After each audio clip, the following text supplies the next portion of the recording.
கிறிஸ்துவுக்குள் மிகவும் பிரியமான சகோதர சகோதரிகளே, நம் யாவருக்கும் நம்முடைய சர்வ வல்லமையுள்ள யெகோவா தேவனையும் அவரது ஒரே குமாரனாகிய நம்முடைய கர்த்தராகிய இயேசு கிறிஸ்துவையும் அறிகிற அறிவினால் கிருபையும் சமாதானம் நம் யாவருக்கும் பெருக கடவுது என்ற வாழ்த்துரை தெரிவித்துக் கொண்டு, இன்றைய நாளிலும் நாம் பார்க்கக்கூடிய இந்த ஒரு பாடத்தின் தலைப்பு ஒழுங்குமுறை அப்படிங்கிற தலைப்பில் நம்ம இன்னைக்கு பாடத்தை பார்க்கிறோம். ஆங்கிலத்தில் சொல்லும்போது ஆர்டினேஷன் அப்படிங்கிற ஒரு பாடம். ஆர்டினேஷன் அப்படிங்கிற ஒரு பாடம். ஆர்டினேஷன் அப்படின்னு சொன்னால் அதுக்கு தமிழில் அகராதியில் டிரான்ஸ்லேஷனில் என்ன கொடுக்குறாங்க அப்படின்னு பார்க்கும்போது ஒழுங்குமுறை அப்படிங்கிற ஒரு விளக்கம் வருது. அப்படியாக இந்த ஒழுங்குமுறை அப்படிங்கிற ஒரு பாடத்தை நம்ம பார்க்கலாம். இன்னொரு விளக்கம் கூட கொடுக்கப்பட்டிருக்கு. பதவி ஏற்பு அப்படிங்கிற ஒரு விளக்கம் கூட இருக்குது. ஒழுங்குமுறை மற்றும் பதவி ஏற்பு அப்படிங்கிற 2 விளக்கங்கள் இருக்குங்கிறத நம்ம பார்க்குறோம். சரி, இந்த பாடத்தை நம்ம பார்க்கறதுக்கு முன்னாடி அதற்குரிய ஆதார வசனமாக நம்ம வாசிக்க கேட்கலாம். சங்கீதங்களின் புஸ்தகம் 23ஆம் அதிகாரம் முழுவதையும் நம்ம இப்போ வாசிக்க கேட்கலாம். சங்கீதம் 23ஆம் அதிகாரம். சங்கீதம் 23. கர்த்தர் என் மேய்ப்பராய் இருக்கிறார், நான் தாழ்ச்சி அடையேன். அவர் என்னை புல்லுள்ள இடங்களில் மேய்ந்து அமர்ந்த தண்ணீர்கள் அண்டையில் என்னை கொண்டு போய் விடுகிறார்.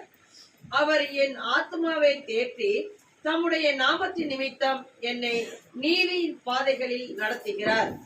நான் மரண இருளின் பள்ளத்தாக்கிலே நடந்தாலும் பொல்லாப்புக்கு பயப்படேன். தேவரீர் என்னோட கூட இருக்கிறீர். உமது கோலும் உமது தடியும் என்னை தேற்றும். என் சத்துருக்களுக்கு முன்பாக நீர் எனக்கு ஒரு பந்தியை ஆயத்தப்படுத்தி என் தலையை எண்ணெயால் அபிஷேகம் பண்ணுகிறீர். என் பாத்திரம் நிரம்பி வழிகிறது. என் ஜீவனுள்ள நாளெல்லாம் நன்மையும் கிருபையும் என்னை தொடரும். நான் கர்த்தருடைய வீட்டிலே நீடித்த நாட்களாய் நிலைத்திருப்பேன்.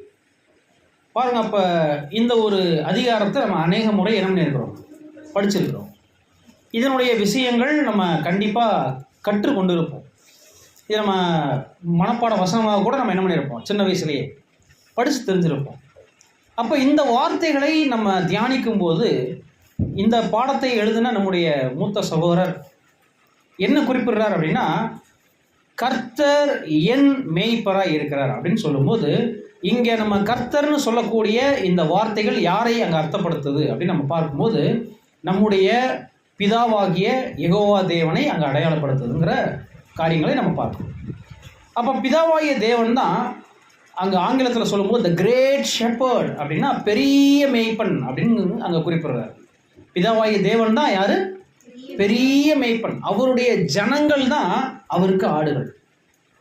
அப்படியாக பார்க்கும்போது பெரிய மேய்ப்பனாகிய பிதாவாகிய தேவன் என்ன பண்ணியிருக்கிறாருன்னா, இப்போ ஜனங்களை மேய்க்கிறதுக்காக தன்னுடைய ஒரே பேரான குமாரனாகிய நம்முடைய ஆண்டவராகிய இயேசு கிறிஸ்துவை என்ன பண்ணுறார் அப்படின்னு பார்க்கும்போது இப்போ ஒரு மேய்ப்பராக அங்கே என்ன பண்ணுறாருன்னா ஏற்படுத்தியிருக்கிறார்.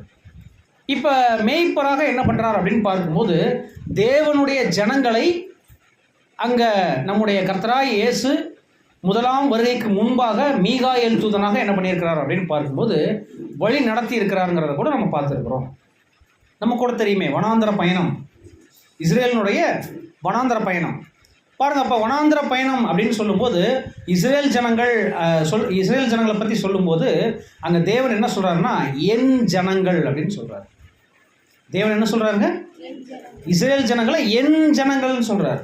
அப்போ என் ஜனங்களை வழி நடத்துவதற்கு அங்கே தேவன் என்ன பண்ணிட்டார் அப்படின்னு பார்க்கும்போது அங்கே தம்முடைய ஒரே பேரான குமாரனை அங்கே ஒரு தூதராக அங்கே மிகாயேல் தூதன் அங்கே என்ன பண்ணிட்டாரு, அங்கே நடத்தி கொண்டு வந்தார் அப்படிங்கிற காரியங்களை நம்ம பார்த்துட்டோம். அன்புக்குரிய சகோதர சகோதரி, சரி, அப்படின்னா அவருடைய ஜனங்களாக இருக்கக்கூடிய அல்லது தேர்ந்தெடுக்கப்படக்கூடிய ஒவ்வொரு ஜனங்கள் மத்தியிலையும் தேவன் என்னதான் பண்ணுறார் அப்படின்னா தம்முடைய குமாரனை தான் அங்கே என்ன பண்ணுறார் அப்படின்னு பார்க்கும்போது அங்கே வழி நடத்தும்படியாக அங்கே என்ன பண்ணிட்டார் அப்படின்னு பார்க்கும்போது அவருடைய தெய்வீக திட்டத்தில் அங்கே அம்சமாக வச்சிருக்கிறார். அப்போ பிதாவாகிய தேவன் கர்த்தர் இயேசு கிறிஸ்து மூலமாக இன்னைக்கு நம்மளை வழி நடத்துகிறாங்கிறத நீங்கள் நம்புறீங்களா இல்லைங்களா? நம்புறது இல்லைங்களா? சத்தத்தையே காணோம். கண்டிப்பாக நம்ம நம்புகிறோம். அப்படின்னா பெரிய மேய்ப்பராகிய நம்முடைய பிதா அவருக்கு அடுத்த நிலைமையில தம்முடைய குமாரனை வைத்து இன்னைக்கு நமக்கு தேவையான ஆவிக்குரிய சத்தியங்கள், தேவையான ஆகாரங்கள் இதையெல்லாம் கொடுத்து நம்மை வழிநடத்தி கொண்டிருக்கிறார் அப்படிங்கிறது தான் நீங்கள் இன்னொரு வசனங்களுக்குள்ள போகும்போது நம்ம படிக்கிறோம். எங்கேன்னா யோவான் 10ஆம் அதிகாரம் 1 முதல் 16 வரை உள்ள வசனங்களை நம்ம பார்க்க போகிறோம். அதில் இப்போ நம்ம சொல்கிற வசனங்களை நீங்கள் என்ன பண்ணலாம்னா வாசிக்கலாம். பாருங்கள், 1ஆம் வசனத்திலிருந்து வாசிங்க. யோவான் 10ஆம் அதிகாரம் 1 முதல். யோவான் 10ஆம் அதிகாரம் 1 முதல். மெய்யாகவே மெய்யாகவே நான் உங்களுக்கு சொல்லுகிறேன், ஆற்று தொழுவத்திற்குள் வாசல் வழியாய் பிரவேசியாமல் வேறு வழியாய் ஏறுகிறவன் கள்ளனும் கொள்ளைக்காரனுமாய் இருக்கிறான். வாசல் வழியாய் பிரவேசிக்கிறவனோ ஆடுகளில் மேய்ப்பனாய் இருக்கிறான். வாசலை காக்கிறவன். போது சகோதரி, இப்போ நீங்கள் இதில் 11ஆவது வசனத்தை வாசிங்க. 11ஆவது வசனம். 11. நானே நல்ல மேய்ப்பன், நல்ல மேய்ப்பன் ஆடுகளுக்காக தன் ஜீவனை கொடுக்கிறான். போதும் சகோதரி. அப்போ நம்ம பார்க்கிறோம், இங்கே நம்ம பார்க்கிறோம், நானே நல்ல மேய்ப்பன் அப்படின்னு சொல்லிட்டாரு. யார் சொல்லியிருக்கிறாரு? நம்முடைய கர்த்தராகிய இயேசு கிறிஸ்து, ஆண்டவராகிய இயேசு கிறிஸ்து இங்கே என்ன சொல்லிட்டார் அப்படின்னு பார்க்கும்போது, நானே நல்ல மேய்ப்பன் அப்படின்னு சொல்லிட்டாரு. இப்போ அவருக்கு கீழே சில ஜனங்கள் இருக்காங்க, அல்லது ஆடுகள் இருக்காங்க, மந்தை இருக்குது. ஏன்னா இதை பற்றி சொல்லும்போது நம்முடைய மூத்த சகோதரர் என்ன வார்த்தை குறிப்பிட்டிருக்கிறாருன்னா, பாருங்கள், இங்கே கர்த்தருக்கு மட்டும்தான் என்ன பெயர் கொடுக்கப்பட்டிருக்கு அப்படின்னு பார்க்கும்போது அங்கே தேவ ஆட்டுக்குட்டி அப்படின்னு அங்கே பெயர் சொல்லப்பட்டிருக்கு. இப்போ இந்த ஆட்டுக்குட்டியானவர் என்ன பண்ணுறாராமா, தனக்கு கீழே சில ஆடுகள் இருக்குது, அந்த ஆடுகளை வழிநடத்தக்கூடிய பொறுப்பில் அங்கே இருக்கிறார்களாமா. நான் சொல்கிறது புரியுங்களா? கர்த்தருக்கு தேவ ஆட்டுக்குட்டி அப்படின்னு சொல்லி வேதாகமத்தில் பெயர் இருக்குது. இந்த ஆட்டுக்குட்டியானவர் என்ன பண்ணுறாராமா, தனக்கு கீழே சில ஜனங்களை அல்லது மந்தையை என்ன பண்ணுறாராமா, மேய்க்கிறார் அப்படிங்கிற விஷயங்களை தான் இப்போ நம்ம எங்கே பார்க்குறோம்னா இந்த யோவான் 10ஆம் அதிகாரத்தில் நம்ம படித்து பார்க்குறோம். அன்புக்குரிய சகோதர சகோதரிகளே, பாருங்கள், அப்போ இன்னும் கூட நீங்கள் வாசிக்கும் போது எங்கே வாசிக்கலாம்னா அதே 10ஆம் அதிகாரத்தில் நீங்கள் பார்த்துட்டிங்கன்னா 14ஆவது வசனத்திலிருந்து வாசிங்க. யோவான் 10ஆம் அதிகாரம் வசனம் 16. இந்த தொழுவத்தில் உள்ளவைகள் அல்லாமல் வேற ஆடுகளும் எனக்கு உண்டு. 14ஆம் வசனம் சகோதரி. 14ஆம் வசனம். நானே நல்ல மேய்ப்பன், பிதா என்னை அறிந்திருக்கிறது போலவும் நான் பிதாவை அறிந்திருக்கிறது போலவும். பாருங்க, இங்க கூட என்ன வார்த்தை தான் அங்க சொல்லிட்டார் அப்படின்னு பார்க்கும்போது, நானே நல்ல மேய்ப்பன் சொல்லிட்டாரு. சரி பிரதர், இப்போ அவர் மேய்ப்பன் நாங்கள் ஒத்துக்கிறோம். ஆனால் இப்போ இந்த பாடத்துக்கும் அவருக்கு என்ன சம்பந்தம்? அல்லது இந்த பாடத்தில் நம்ம எப்படி அவரை புரிஞ்சு கொள்வது? ஒருவேளை இது ஒரு எலெக்ஷன் சப்ஜெக்டாக இருக்குது. இந்த எலெக்ஷனில் நம்ம சபையில் சில மூப்பர்களையோ இல்லை உதவிக்காரர்களையோ தெரிந்து கொள்ளணும் அப்படிங்கிற ஒரு பட்சத்தில் இப்போ கர்த்தர் இயேசு கிறிஸ்து நமக்கு என்ன கற்றுக் கொடுக்க விரும்புகிறார் அப்படின்னு பார்க்கும்போது இதே அதிகாரத்தில் அங்கே என்ன சொல்கிறார் அப்படிங்கிறத நீங்கள் கவனித்து பார்த்துட்டிங்கன்னா பாருங்கள், வாசிங்க 7ஆம் வசனத்தை. 10ஆம் அதிகாரம் 7ஆம் வசனம். ஆதலால் இயேசு மறுபடியும் அவர்களை நோக்கி, நானே ஆடுகளுக்கு வாசல் என்று மெய்யாகவே மெய்யாகவே உங்களுக்கு சொல்லுகிறேன். அதிலேயே 9ஆம் வசனம் வாசிங்க. நானே வாசல், என் வழியாய் ஒருவன் உட்பிரவேசித்தால் அவன் ரட்சிக்கப்படுவான், அவன் உள்ளும் புறமும் சென்று மேய்ச்சலை கண்டடைவான். பாருங்க, அப்ப இங்க என்ன விஷயம் சொல்ல வர்றாருன்னா, இப்பதான் சொன்னாரு நான் தான் யாரு அப்படின்னு சொல்லிட்டாருன்னா மேய்ப்பன்னு சொல்லிட்டாரு. அதே அதிகாரத்துல என்ன இன்னொரு விளக்கம் கொடுக்குறாரு, நான் தான் வாசல்னு சொல்றாரு. இதை எப்படி புரிஞ்சுக்கலாம் அப்படின்னு கேட்டா, பிதாவாய தேவனுக்கு அடுத்த நிலைமையில கர்த்தர் இயேசு கிறிஸ்து தான் மேய்ப்பன். ஆனா இங்க வாசல்னு சொல்லும்போது நம்ம என்ன புரிஞ்சுக்கலாம்னா, பாருங்க, நம்முடைய வாசல் அப்படின்னு சொல்லும் போதே நமக்கு என்ன மைண்ட் எங்க போகணும் அப்படின்னா, நம்முடைய கர்த்தராய் இயேசு கிறிஸ்து 2ஆம் ஆதாமாக ஒரு வழியை திறந்து வச்சார் தன்னுடைய மரணத்தின் மூலமாக. எந்த வாசல் ஞாபகம் இருக்குங்களா? இடுக்கமான வாசல்.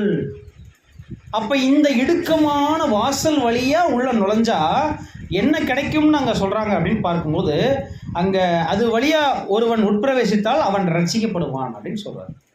அவன் உள்ளும் புறமும் சென்று மேய்ச்சலை கண்டடைவான். அப்படின்னா இப்ப கர்த்தர் இயேசு கிறிஸ்து ஓபன் பண்ண வாசல் என்ன அப்படின்னு நம்ம பார்க்கும்போது, நம்ம அநேக பாடங்களை கேட்டிருப்போம். கிறிஸ்தவம் அல்லது கிறிஸ்துவினுடைய வாழ்க்கை அப்படின்னு சொல்லும்போது அது ஒரு மதம் அல்ல. அது என்னதுங்க? மார்க்கம். மார்க்கம்னா என்னங்க? வாழ்க்கை முறை. அப்போ கிறிஸ்து தன்னை பின்பற்றி வரும்படியாக அவர் என்ன பண்ணிட்டாராமா, வாழ்க்கை முறையை அங்கே மாதிரியாக வைத்து சென்றிருக்கிறார். கரெக்டாக இல்லைங்களா? அப்போ மாதிரியாக வைத்து சென்றிருக்கிறார்னா இப்போ மேய்ப்பர்களாக மாற வேண்டிய ஒவ்வொருத்தரும், ஏன் அப்படின்னா இன்னைக்கு அழைப்பே எப்படிப்பட்ட அழைப்பு அப்படின்னு நம்ம பார்த்துட்டோம்னா ஆசாரியர்களும் ராஜாக்களுமான அழைப்பு. இன்னைக்கு இந்த அழைப்புக்குள்ள வந்திருக்கிற நாம் இனி மேய்ப்பராக தெரிந்து கொள்ளப்படுகிறோம் அப்படின்னு சொன்னால் அது கிறிஸ்துவாக தன்னை ஒப்பு கொடுக்கக்கூடிய ஒரு வாழ்க்கை முறை. அன்புக்குரிய சகோதர சகோதரிகளே, அப்போ கிறிஸ்துவாக தன்னை ஒப்பு கொடுக்கணும், கிறிஸ்துவாக தன்னுடைய வாழ்க்கையில் வெளிச்சம் கொடுக்கணும், கிறிஸ்துவாக அங்கே தன்னுடைய கனிகளை அங்கே ஜனங்களுக்கு முன்பதாக என்ன பண்ணணும், வாழ்ந்து காமிக்கணும். அதுதான் இன்னைக்கு நமக்கு கொடுக்கப்பட்டிருக்கக்கூடிய மிகப்பெரிய ஒரு வாழ்க்கை முறை. அன்புக்குரிய சகோதர சகோதரிகளே, இப்போ நீங்கள் படித்து பாருங்கள், உங்களுக்கு புரியும். அந்த ஒரு 3 வசனங்களையும் மறுபடியும் வாசிங்க. சங்கீதம் 23ஆம் சங்கீதம் 1-3 வரை. சங்கீதம் 23ஆம் அதிகாரம் 1-2. கர்த்தர் என் மேய்ப்பராய் இருக்கிறார், நான் தாழ்ச்சி அடையேன். பாருங்க, கர்த்தர் என் மேய்ப்பராய் இருக்கிறார் அப்படின்னா இன்னைக்கு என்னுடைய கர்த்தராய இயேசு கிறிஸ்து அல்லது பிதாவாய தேவன் என்னுடைய மேய்ப்பனாய் இருந்தால், மேய்ப்பன்னா என்ன அர்த்தம், ஆடுகள் அந்த மேய்ப்படத்தில் தன்னை ஒப்பு கொடுத்துரும். ஒப்பு கொடுத்துருச்சுன்னா இப்போ கர்த்தரும் அந்த பிதாவாய தேவனும் தான் அந்த ஒரு ஆட்டுக்கு பொறுப்பாளிகள்.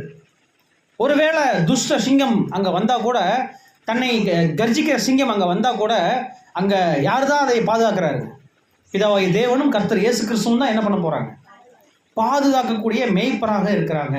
அப்படின்னா இப்போ நான் எப்படிப்பட்டவனாக மாறிடுவேன், நான் எந்த விதத்திலையும் தாழ்ச்சி அடைய மாட்டேன், தாழ்ச்சி அடையேன். இப்போ வார்த்தைகள் புரியுதா இல்லைங்க? பாருங்க, அடுத்தது சொல்றாரு, அவர் என்னை புல்லுள்ள இடங்களில் மேய்த்து அமர்ந்த தண்ணீர்கள் அண்டையில் என்னை கொண்டு போய் விடுகிறார்.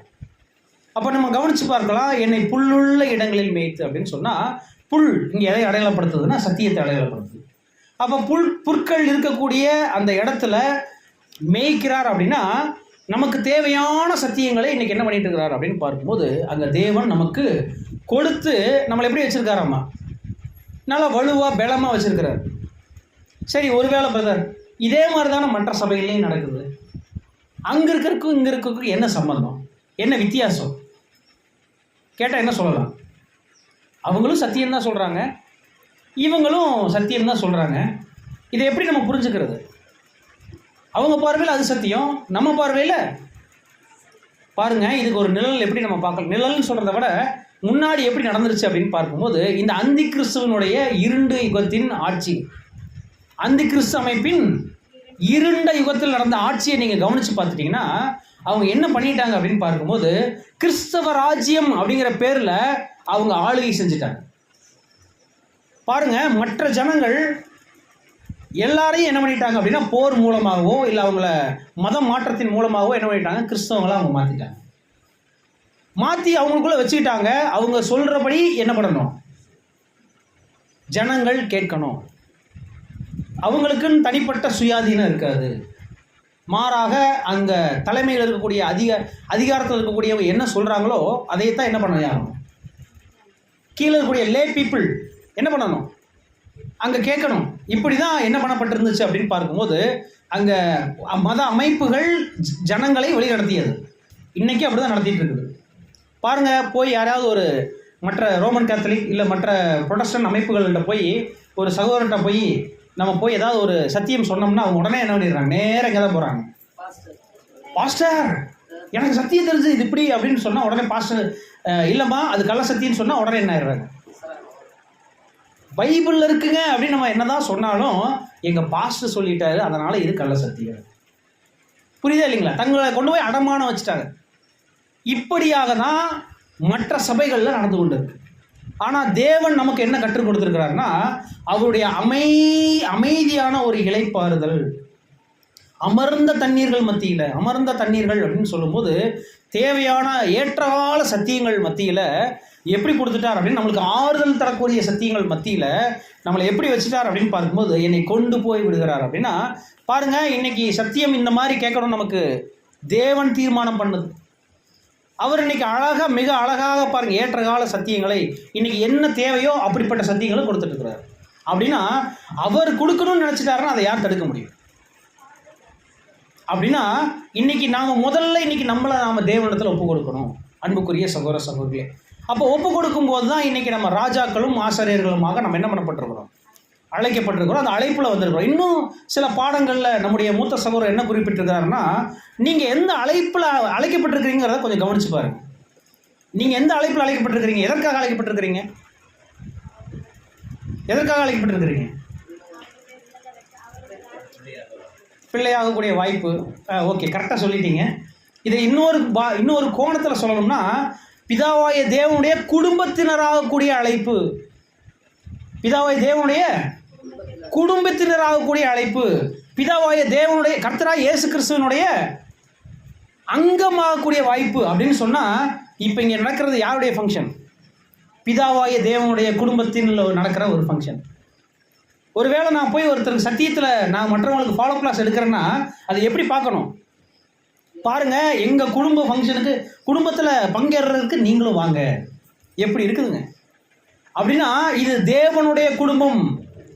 இந்த தேவனுடைய குடும்பத்தில் நம்ம எல்லாரும் யாருங்க? அவருடைய பிள்ளைகள். இப்போ எல்லாரும் ஒன்று தான், சமம். எப்படி சமம்னு சொல்லும்போது எல்லாரும் ஆடுகள் தான். யார் முன்னாடி? மேய்ப்பன் முன்னாடி. மேய்ப்பன்னா நம்முடைய கர்த்தராகிய இயேசு கிறிஸ்து முன்பதாக, பிதாவாகிய தேவன் முன்பதாக. இப்போ இந்த மேய்ப்பன் முன்னாடி நிற்கக்கூடிய ஆடுகள் எல்லாமே அவருடைய சத்தத்தை கேட்குற வேலையை மட்டும்தான் செய்யணும். வெள்ளாடுகள் மாதிரி என்ன பண்ணக்கூடாது?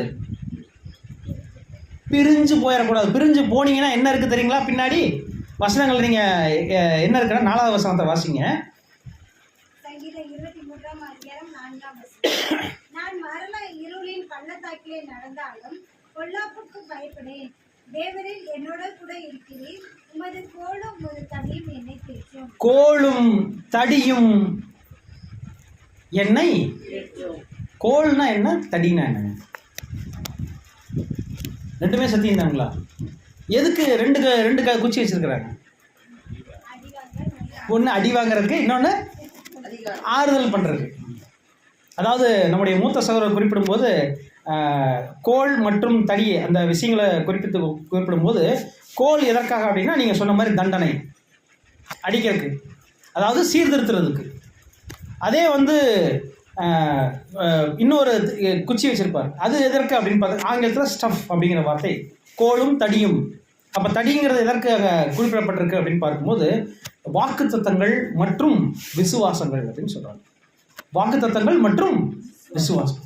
சரி, வாக்குத்தத்தங்கள் மற்றும் விசுவாசங்கள் என்ன பண்ணுதுன்னா, தப்பு பண்ணிட்டா உடனே என்ன பண்ணணும்? தேவன் தண்டனை கொடுப்பாரு. கொடுத்தோட விட்டுற மாட்டார். கூப்பிட்டு வாப்பா, நான் அந்த வாக்குத்தத்தங்கள் கொடுத்துருக்கேன்ல, நீ என்ன பண்ண, சரியாயிரு அப்படின்னு நம்மளை என்ன பண்ணணும்? தேற்றணும். அப்படிங்கிறதுக்காக தான் அங்கே தேவன் என்ன பண்ணியிருக்கிறாராமா, கோலும் தடியும் நமக்காக வச்சிருக்காராமா. சரியா இல்லைங்களா? இப்போ அவருடைய குடும்பத்தில் நம்ம ஏதாவது வெள்ளாடுகள் மாதிரி, செம்மறி ஆடுகளாக இல்லாமல் வெள்ளாடுகள் போல திசை மாதிரி போனால் எல்லாத்துக்கும் உடனே அடிக்க மாட்டார். முதல்ல என்ன பண்ணுவாருங்க, ஆற்றி தேற்றி அதை வழியில் சேர்த்துறதுக்கு முயற்சிப்பார். மீறி கேட்கலைன்னா சில நேரங்களில் என்ன பண்ணுவோம், தேவன் ஒரு சின்ன தட்டினா தான் என்ன ஆகும், பயம் வரும். அப்போ இப்படியாக அந்த தேவன் என்ன பண்ணிட்டு இருக்கிறார் அப்படின்னு பார்க்கும்போது அங்கே நம்மை வழிநடத்தி கொண்டு இருக்கிறார். அன்புக்குரிய சகோதர சகோதரிகளே, பாருங்கள், இப்படியாக தேவன் அவருடைய கர்த்தராகிய இயேசு கிறிஸ்து மூலமாக நம்மை வழிநடத்துகிறார். இப்போ நீங்கள் வசனங்களில் பார்த்தீங்கன்னா, அவர் என் ஆத்துமாவை தேற்றி தம்முடைய நாமத்து நிமித்தம் என்னை நீதியின் பாதையில் நடத்துகிறார். அப்படின்னா அவருடைய பாதை செம்மையான பாதையில் என்ன பண்ணிட்டு இருக்கார் அப்படின்னு பார்க்கும்போது சத்தியத்தை கற்றுக் கொடுக்குறார். எது கற்றுக் கொடுக்குறார்? பிரதர், எக்லீஷியா வந்தால் ஏன் சத்தியம் நமக்கு கிடைக்குது அப்படின்னு கேட்டால், அது கேட்ட சத்தியத்தின்படி நம்ம வாழ்கிறதுக்காக. சரி, இப்போ வாழும்போது என்ன ஆகும் அப்படின்னா, நாளுக்கு நாள் நம்முடைய வாழ்க்கை வாழ்ந்து முயற்சி எடுக்க நம்முடைய வாழ்க்கை என்ன ஆகும் அப்படின்னா, நீதியான கனிகளை நாம் வெளிப்படுத்தணும். இப்போ நீதியான கனிகள் வெளிப்படுத்த அது மற்ற ஜனங்கள் மத்தியில், நம்ம வீட்டு பக்கத்தில் இருக்காங்க பார்த்தீங்களா, நம்ம குடும்பத்தில் இருக்காங்க பார்த்தீங்களா, எல்லார் மத்தியிலும் நம்முடைய கனிகள் வெளிப்படும் போது தான் அவங்க இப்போ புரிஞ்சுக்க மாட்டாங்க, ராஜ்யத்தில் என்ன பண்ணுவாங்க, நம்மளுக்காக சாட்சியாக நிற்பாங்க. பாருங்க, நான் இந்த சகோதரிகள் மத்தியில் வாழ்ந்தேன், நான் இவ்வளவு கொடுமைப்படுத்தினேன், ஆனால் அவங்க என்ன பண்ணிட்டாங்க, எனக்கு அப்போ புரியலை, அவங்க சொன்னாங்க அல்லது வாழ்ந்து காமிச்சாங்க, சகிச்சாங்க. நம்ம முன்னாடி வாட்ச பார்த்தீங்கன்னா, அன்பு சகலத்தையும் தாங்குனாங்க. ஆனால் என்னால் அதை புரிஞ்சுக்க முடியல. அப்போ நான் அவங்களுக்கு ரொம்ப கொடுமைப்படுத்திட்டேன், தேவனே என்னை மன்னிச்சிருங்கன்னு சொல்லி அன்னைக்கு என்ன பண்ணுவாங்க? சாட்சிகளாக நிற்பாங்க. அன்புக்குரிய சகோதர சகோதரிகளே, இப்படியாக அங்கே தேவன் நமக்கு என்ன பண்ணுறாரு அப்படின்னு பார்க்கும்போது நீதியின் பாதைகளில் நடத்தி, இன்னும் பார்க்கும்போது அங்கே நம்ம பார்க்குறோம், என் சத்துருக்களுக்கு முன்பாக நீர் எனக்கு பந்தியை ஆயத்தப்படுத்தி. சத்துருக்கள்னா யாரை சொல்லலாம்? சத்துருக்கள் யார் சொல்லலாம்? எதிரிகள். அதான் எதிரிகள் யாருங்க? மாம்சம், உலகம், சாத்தான். பாருங்க, அபிஷேகம் பண்றார் அப்படின்னா அதுவும் எதிரிலையும் பார்க்கும்போது பந்தியை ஆயத்தப்படுத்தி என் தலையை எண்ணெயால் அபிஷேகம் பண்ணுகிறேன். எண்ணெய்னா நமக்கு எண்ணெய் அடையாளப்படுத்தக்கூடிய பரிசுத்த ஆவி.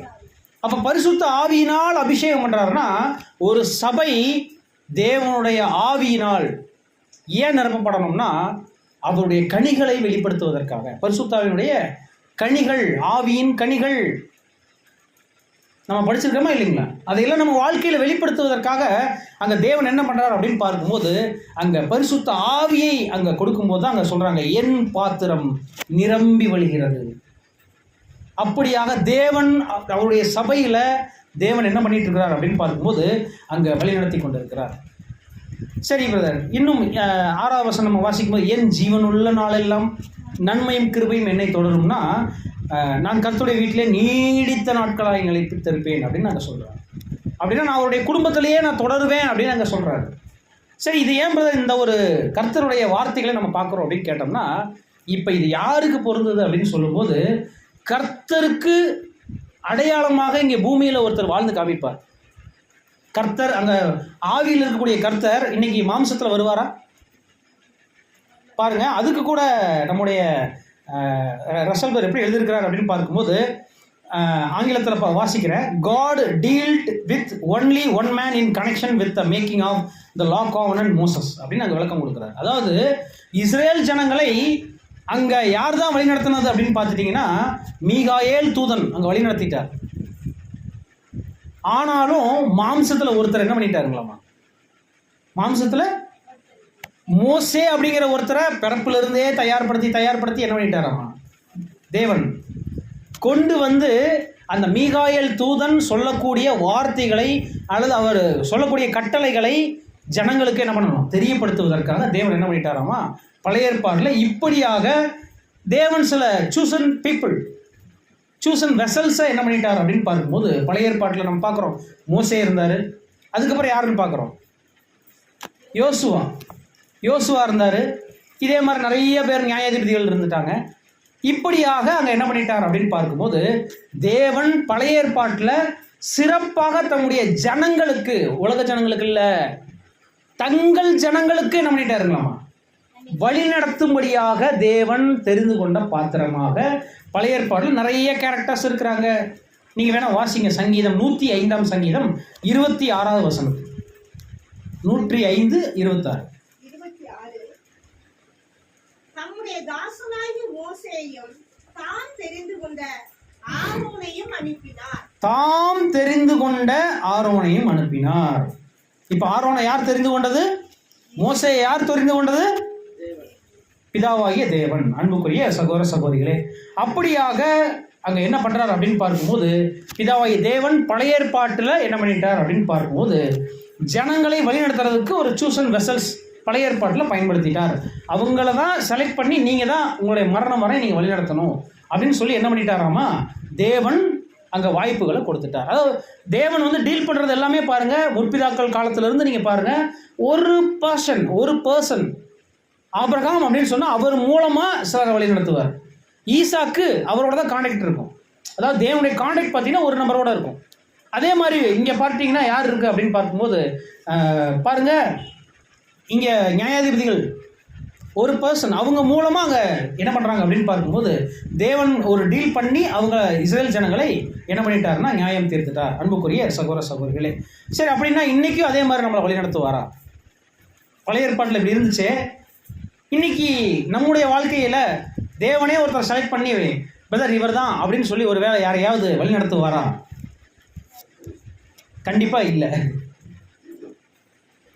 பாருங்க, மோசே பேர்த்துல இருந்து நீங்க கவனிச்சு பாருங்க, அவருடைய மரண தருவாயில், அதாவது குழந்தையா இருக்கும்போதே அவர் கொல்லப்படணும். ஆனால் தேவன் அற்புத விதமாய் காப்பாற்றி அவரை தேவையான ஞானம்லாம் கொடுத்து எங்கே வழி நடத்தி கூட்டிகிட்டு வந்துட்டாருன்னா பார்வோனுடைய அரண்மனைக்கே கொண்டு வந்து அவரை வழி நடத்தி இப்போ இந்த ஞானம் பத்தாதுப்பா அப்படின்னு சொல்லி அவர் என்ன பண்ணிட்டார் அப்படின்னு பார்க்கும்போது மீதியான் தேசத்தில் அவர் இன்னும் 40 வருஷம் என்ன பண்ணுறாரு, ஆடுகளை மேய்க்கக்கூடிய ஒரு ஞானத்தை கற்றுக் கொடுத்து பாருங்கள், பூமியில் மிகுந்த சாந்தம் உள்ள மனுஷன் அப்படின்னு சொல்லக்கூடிய அளவுக்கு அவரை தகுதிப்படுத்தி இப்போ அவரை கூட்டிகிட்டு வந்து இஸ்ரேல் மேலே வைக்கிறார்.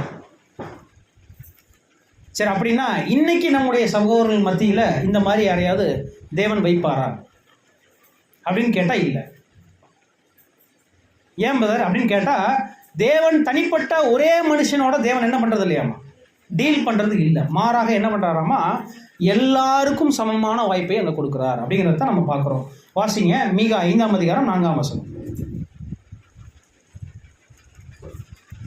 மீகா 5ஆம் அதிகாரம் 4ஆம் வசனம்.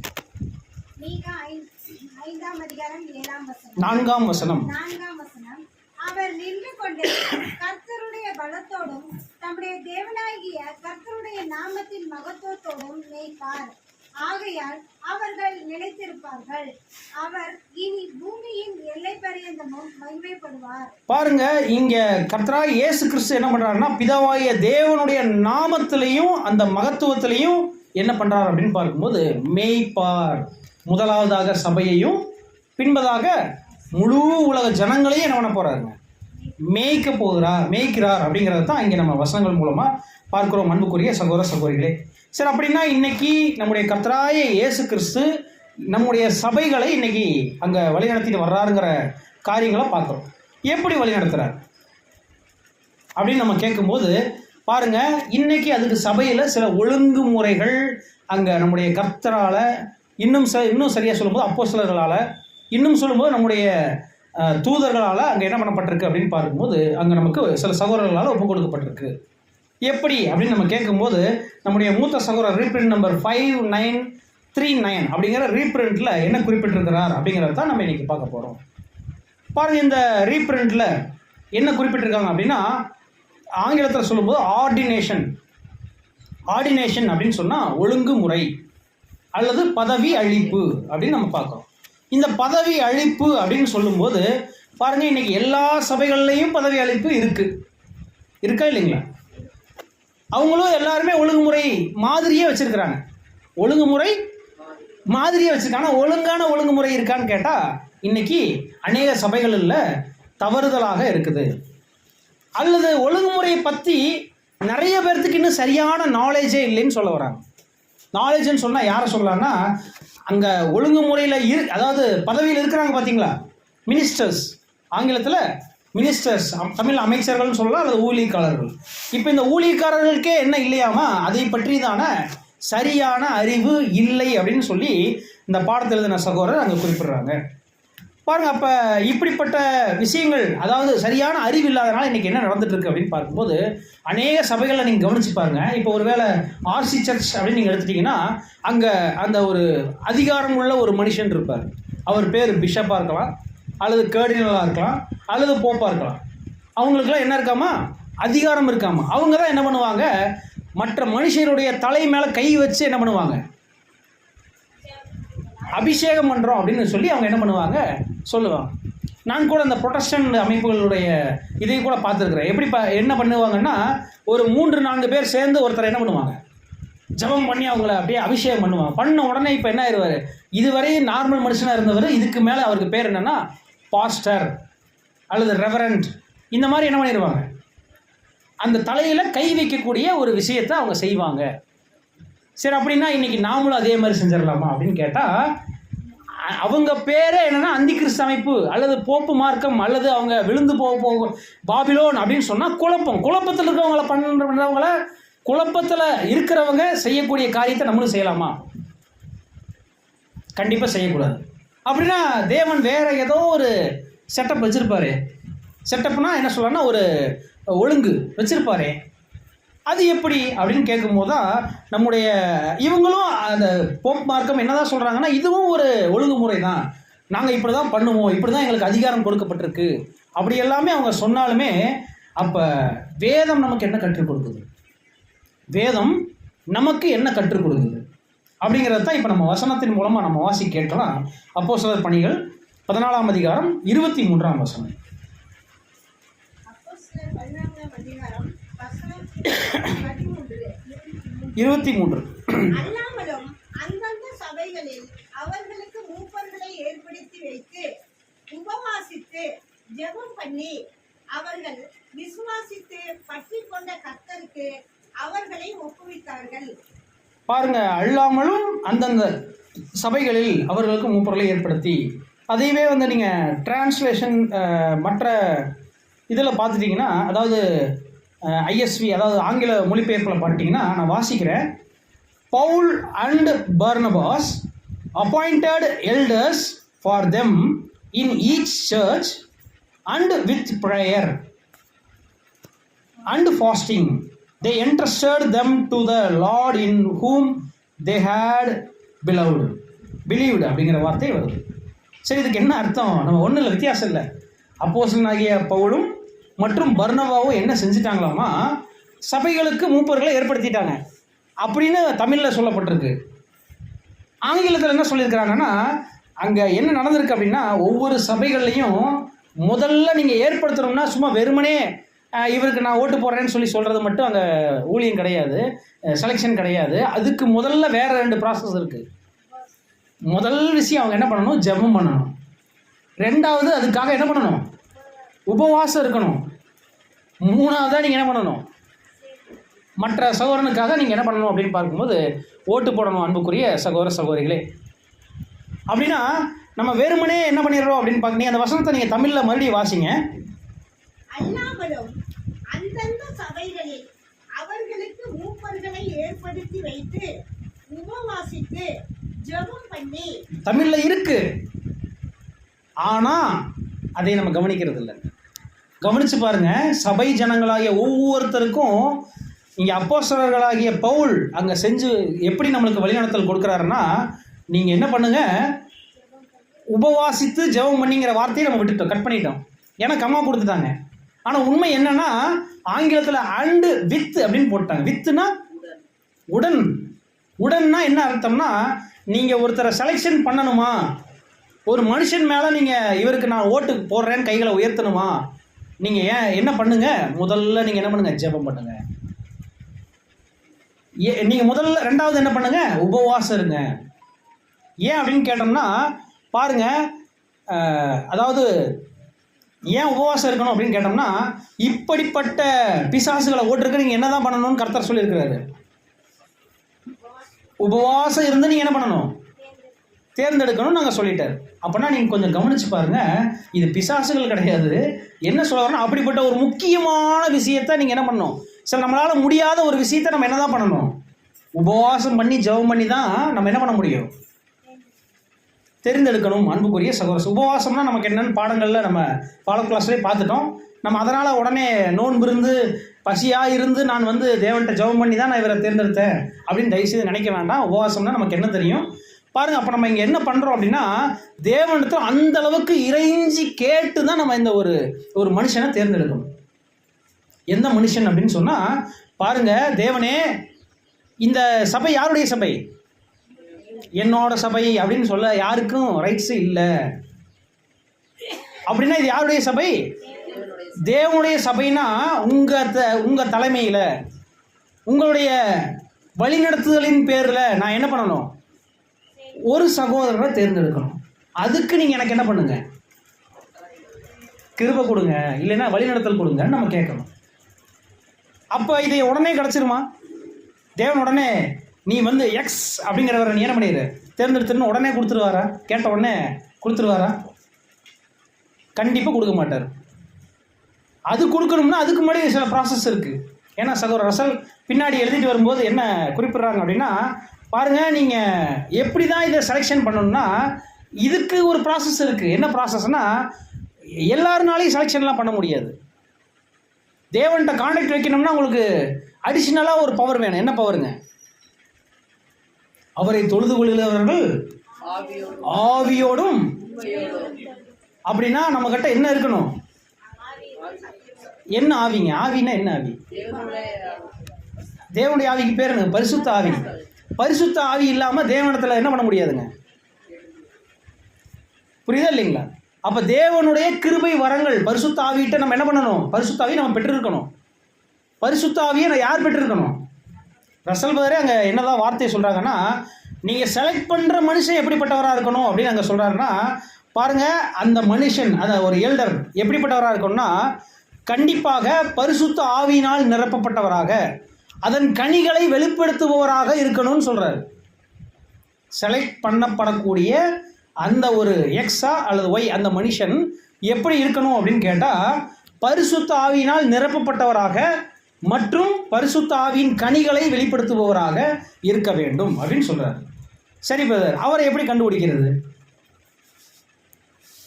பரிசுத்த ஆவியினுடைய கனிகளை வெளிப்படுத்துறது அன்பு, சந்தோஷம், சமாதானம்னா பிரதர் எக்லீஷியா போனால் எல்லாருமே எனக்கு வாழ்த்துக்கள் சொல்கிறாங்க, எல்லாருமே எனக்கு கைகளை கொடுக்குறாங்க, எல்லாருமே சிஸ்டர் நல்லா இருக்கீங்களான்னு கேட்குறாங்க.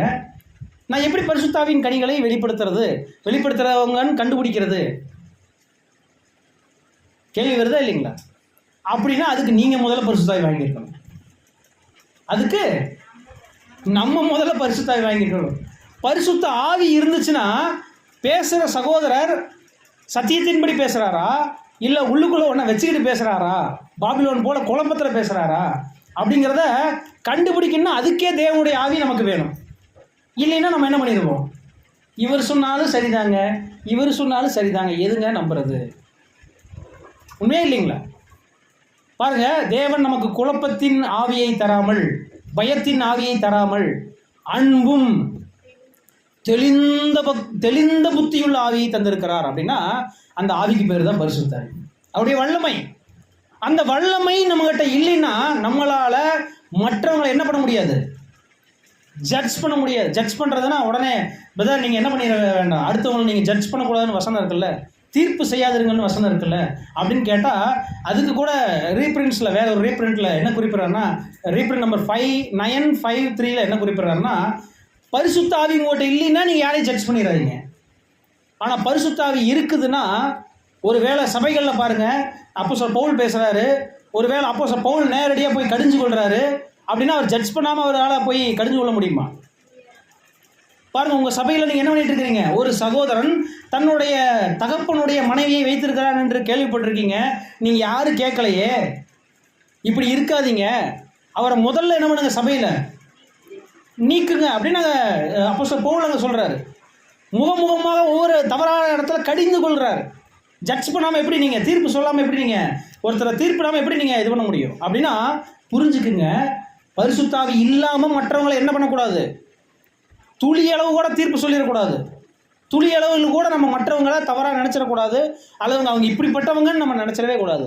ஆனால் பரிசுத்த ஆவி மூலமாக நாம் உணர்த்தப்படும் போது அப்படின்னா நம்ம முதல்ல என்ன பண்ணணும்னா பரிசுத்த ஆவியை பெற்றுக்கொள்ளணும்.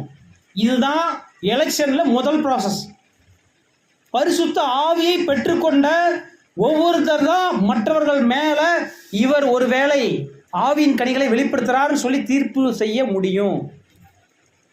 சத்தியம் தெரியாத ஒருத்தங்க இருக்காங்கன்னு வச்சுக்கோங்க. இப்போ ஒன்றும் இல்லை, வேறு சபையிலேருந்து ஒருத்தர் வர்றாரு, அவருக்கு இந்த சபையில் என்ன நடக்குன்னு தெரியுமா? அப்படின்னா ஆவிக்குரியவர்கள் ஆவிக்குரியவைகளோட சம்மந்தப்படுத்தி பார்ப்பாங்க.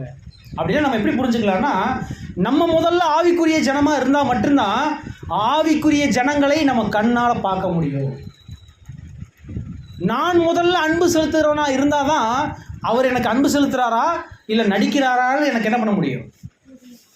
உங்களுக்கு இன்னும் புரிகிற மாதிரி சொன்னால், என்னிடத்துல ஒரு உண்மையான சத்தியம் எனக்கு தெரிஞ்சாதான், உண்மையான தேவனுடைய திட்டம் தெரிஞ்சாதான் பேசுறது கள்ள சத்தியமா நல்ல சத்தியமான்னு நான் என்ன பண்ண முடியும், முதல்ல கண்டுபிடிக்க முடியும். அப்படின்னா முதல்ல எனக்கு என்ன வேணும்? ஃபஸ்ட்டு ப்ராசஸ், தேவன்கிட்ட ஜெபம் பண்ணி உபவாசம் பண்ணி நான் என்ன பண்ணணும்? பரிசுத்த ஆவியை பெற்றுக்கொள்ளணும். அப்படிதான் நம்முடைய மூத்த சகோதரர் அங்கே குறிப்பிடுறாரு. அப்படின்னா இந்த பரிசுத்த ஆவியை பெற்றுக்கொண்ட ஜனங்கள் மத்தியில் ஒரு பரிசுத்த ஆவியின் கிரியை காட்டக்கூடிய ஒரு மனுஷரை தேர்ந்து கொள்ளணும். இதுதான் எலெக்ஷன். இன்னும் சரியாக சொல்லும்போது எலெக்ஷன் இஸ் காட்ஸ் செலெக்ஷன். நான் சொல்கிற வார்த்தை புரியுதுங்களா? Election is God's selection. ஒருவேளை தேவனுடைய தெரிந்தெடுப்பை நாம் யாருன்னு உணர்ந்து அவருக்கு நம்ம ஓட்டு போட்டோம்னு வச்சுக்கோங்களேன், எலெக்ஷனில் அவருக்கு நம்முடைய வாக்குகளை ஓட்டை பதிவு செஞ்சிட்டோம்னு வச்சுக்கோங்களேன், கண்டிப்பாக இந்த சபை எப்படி என்ன பண்ணப்படும் அப்படின்னா, அவர் தேவனுடைய ஆவியினால் நிரப்பப்பட்டவராக இருந்தால் கண்டிப்பாக இந்த சபை ஆசீர்வதிக்கப்படும்.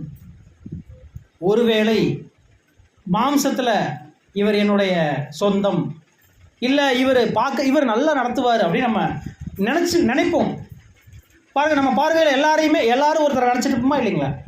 ஆனால் தேவனுடைய செலெக்ஷன் எப்படின்னா பாருங்கள், தேவனுக்கு தெரியும் இன்னும் 10 நாளில் இவர் என்ன ஆக போகிறாரு, பெருமை வரக்கூடிய ஆள் மனுஷன் இவருன்னு.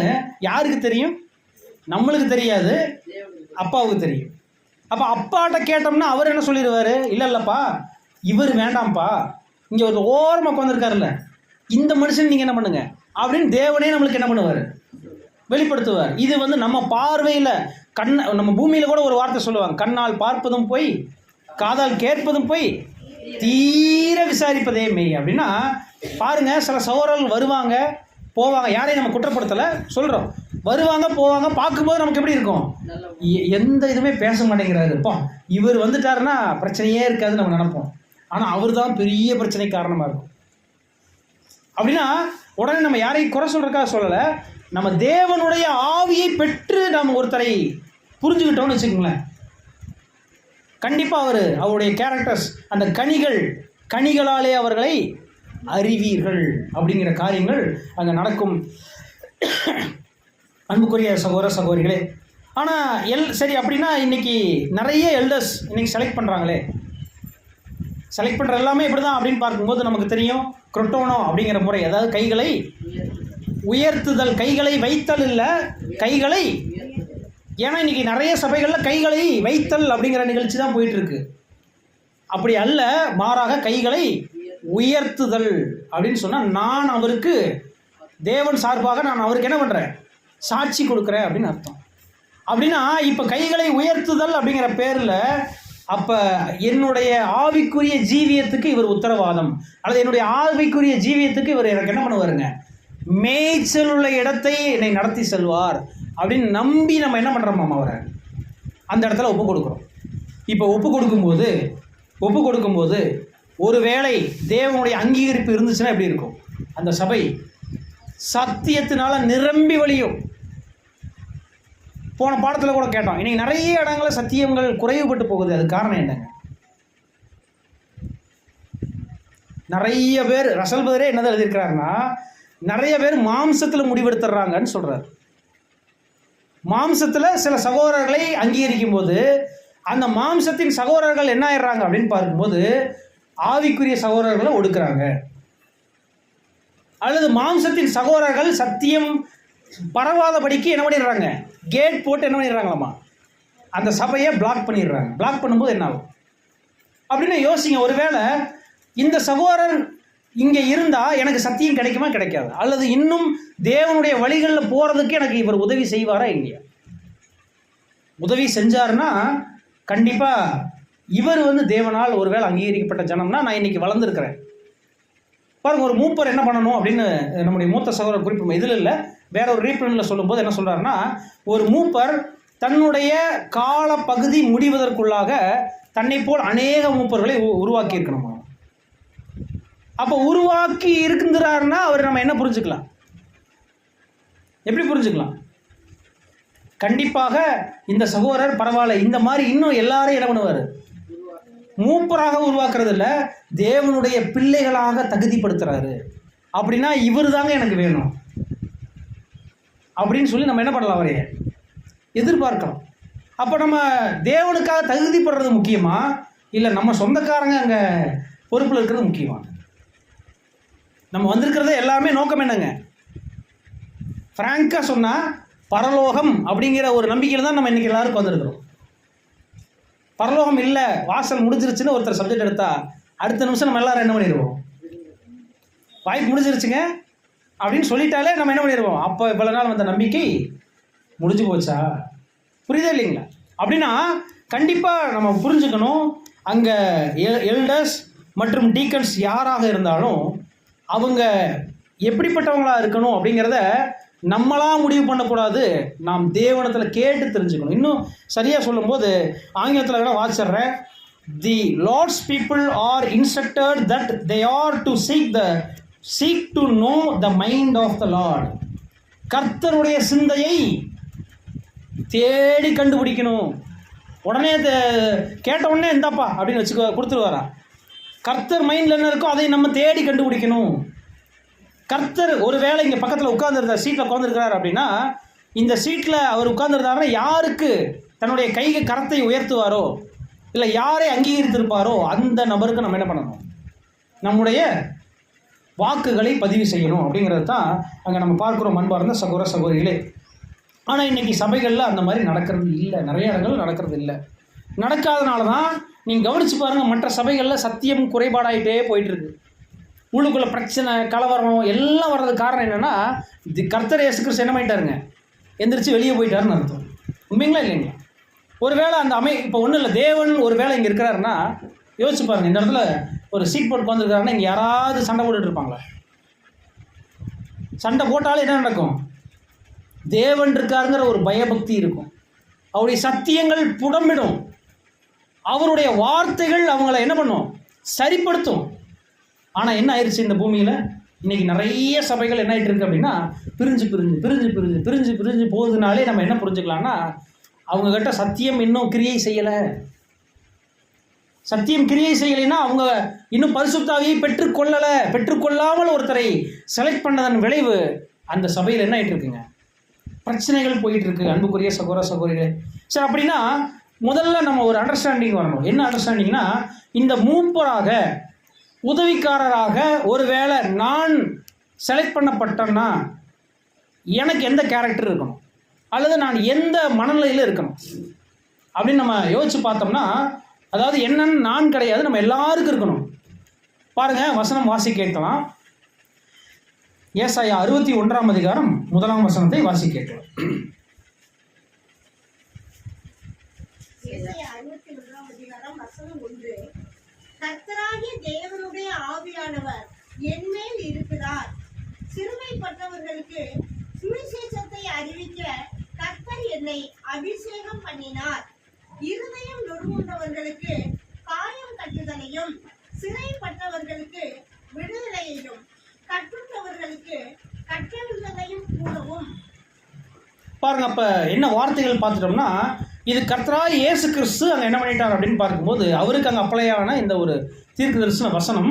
இன்னைக்கு இப்படிப்பட்ட அழைப்புகளை தான் நம்மளும் வந்திருக்கிறோம். என்ன அழைப்பு அப்படின்னு நம்ம பார்க்கும்போது பாருங்க, கர்த்தராகிய தேவனாகிய ஆண்டவர் என்மேல். இது எப்படி பிரதர் புரிஞ்சுக்கிறது அப்படின்னு கேட்டால், வசனம் சொல்லுது பார்த்தீங்களா, நீங்களே அவருடைய ஆலயம் அப்படின்னு சொன்னால் அந்த ஆலயத்துக்குள்ளே யார் இருப்பாருங்க? தேவன் வாசம் செஞ்சாருன்னா, நல்லா கவனிங்க, தேவன் வாசம் செய்தாரெனில் அவருக்குள்ள சண்டை, குழப்பம், பிரச்சனை, சண்டைகளை, சச்சரவுலாம் இருக்குமா? சாத்தானுடைய ஒரு கேரக்டர் இருக்குது. என்ன கேரக்டர் தெரியுங்களா? Back biting. பேக் பைட்டிங்னா என்னங்க? ஸ்லாண்டரிங். பேக் பைட்டிங்னா மற்றவங்களை பற்றி குறை சொல்கிறது. அந்த பிரதரை பார்த்தீங்களா? புரியுதா இல்லைங்களா? இந்த கேரக்டர் இருந்துச்சுன்னு வச்சுங்களேன், இவங்க ஆவியின் கனிகளை வெளிப்படுத்துகிறாங்களா இல்லை சாட்டனுடைய கிரியைகளை வெளிப்படுத்துகிறாங்களா? ஒரு சகோதரர் இன்னொரு சகோதரரை பற்றி அவதூறாக பேசுகிறாங்க அப்படின்னு சொன்னால், இப்போ அப்போஸ்தலர் பவுல் வந்து முகமுகமாக கண்டிச்சிட்டாரா இல்லை மறைமுகமாக நீ அவரை பார்க்காத, அங்கே போகாதேன்னு சொன்னாரா? முகமுகமாய் கண்டித்தார். இதுதான் ஒரு தேவனுடைய பிள்ளைகளுக்கான அழகு.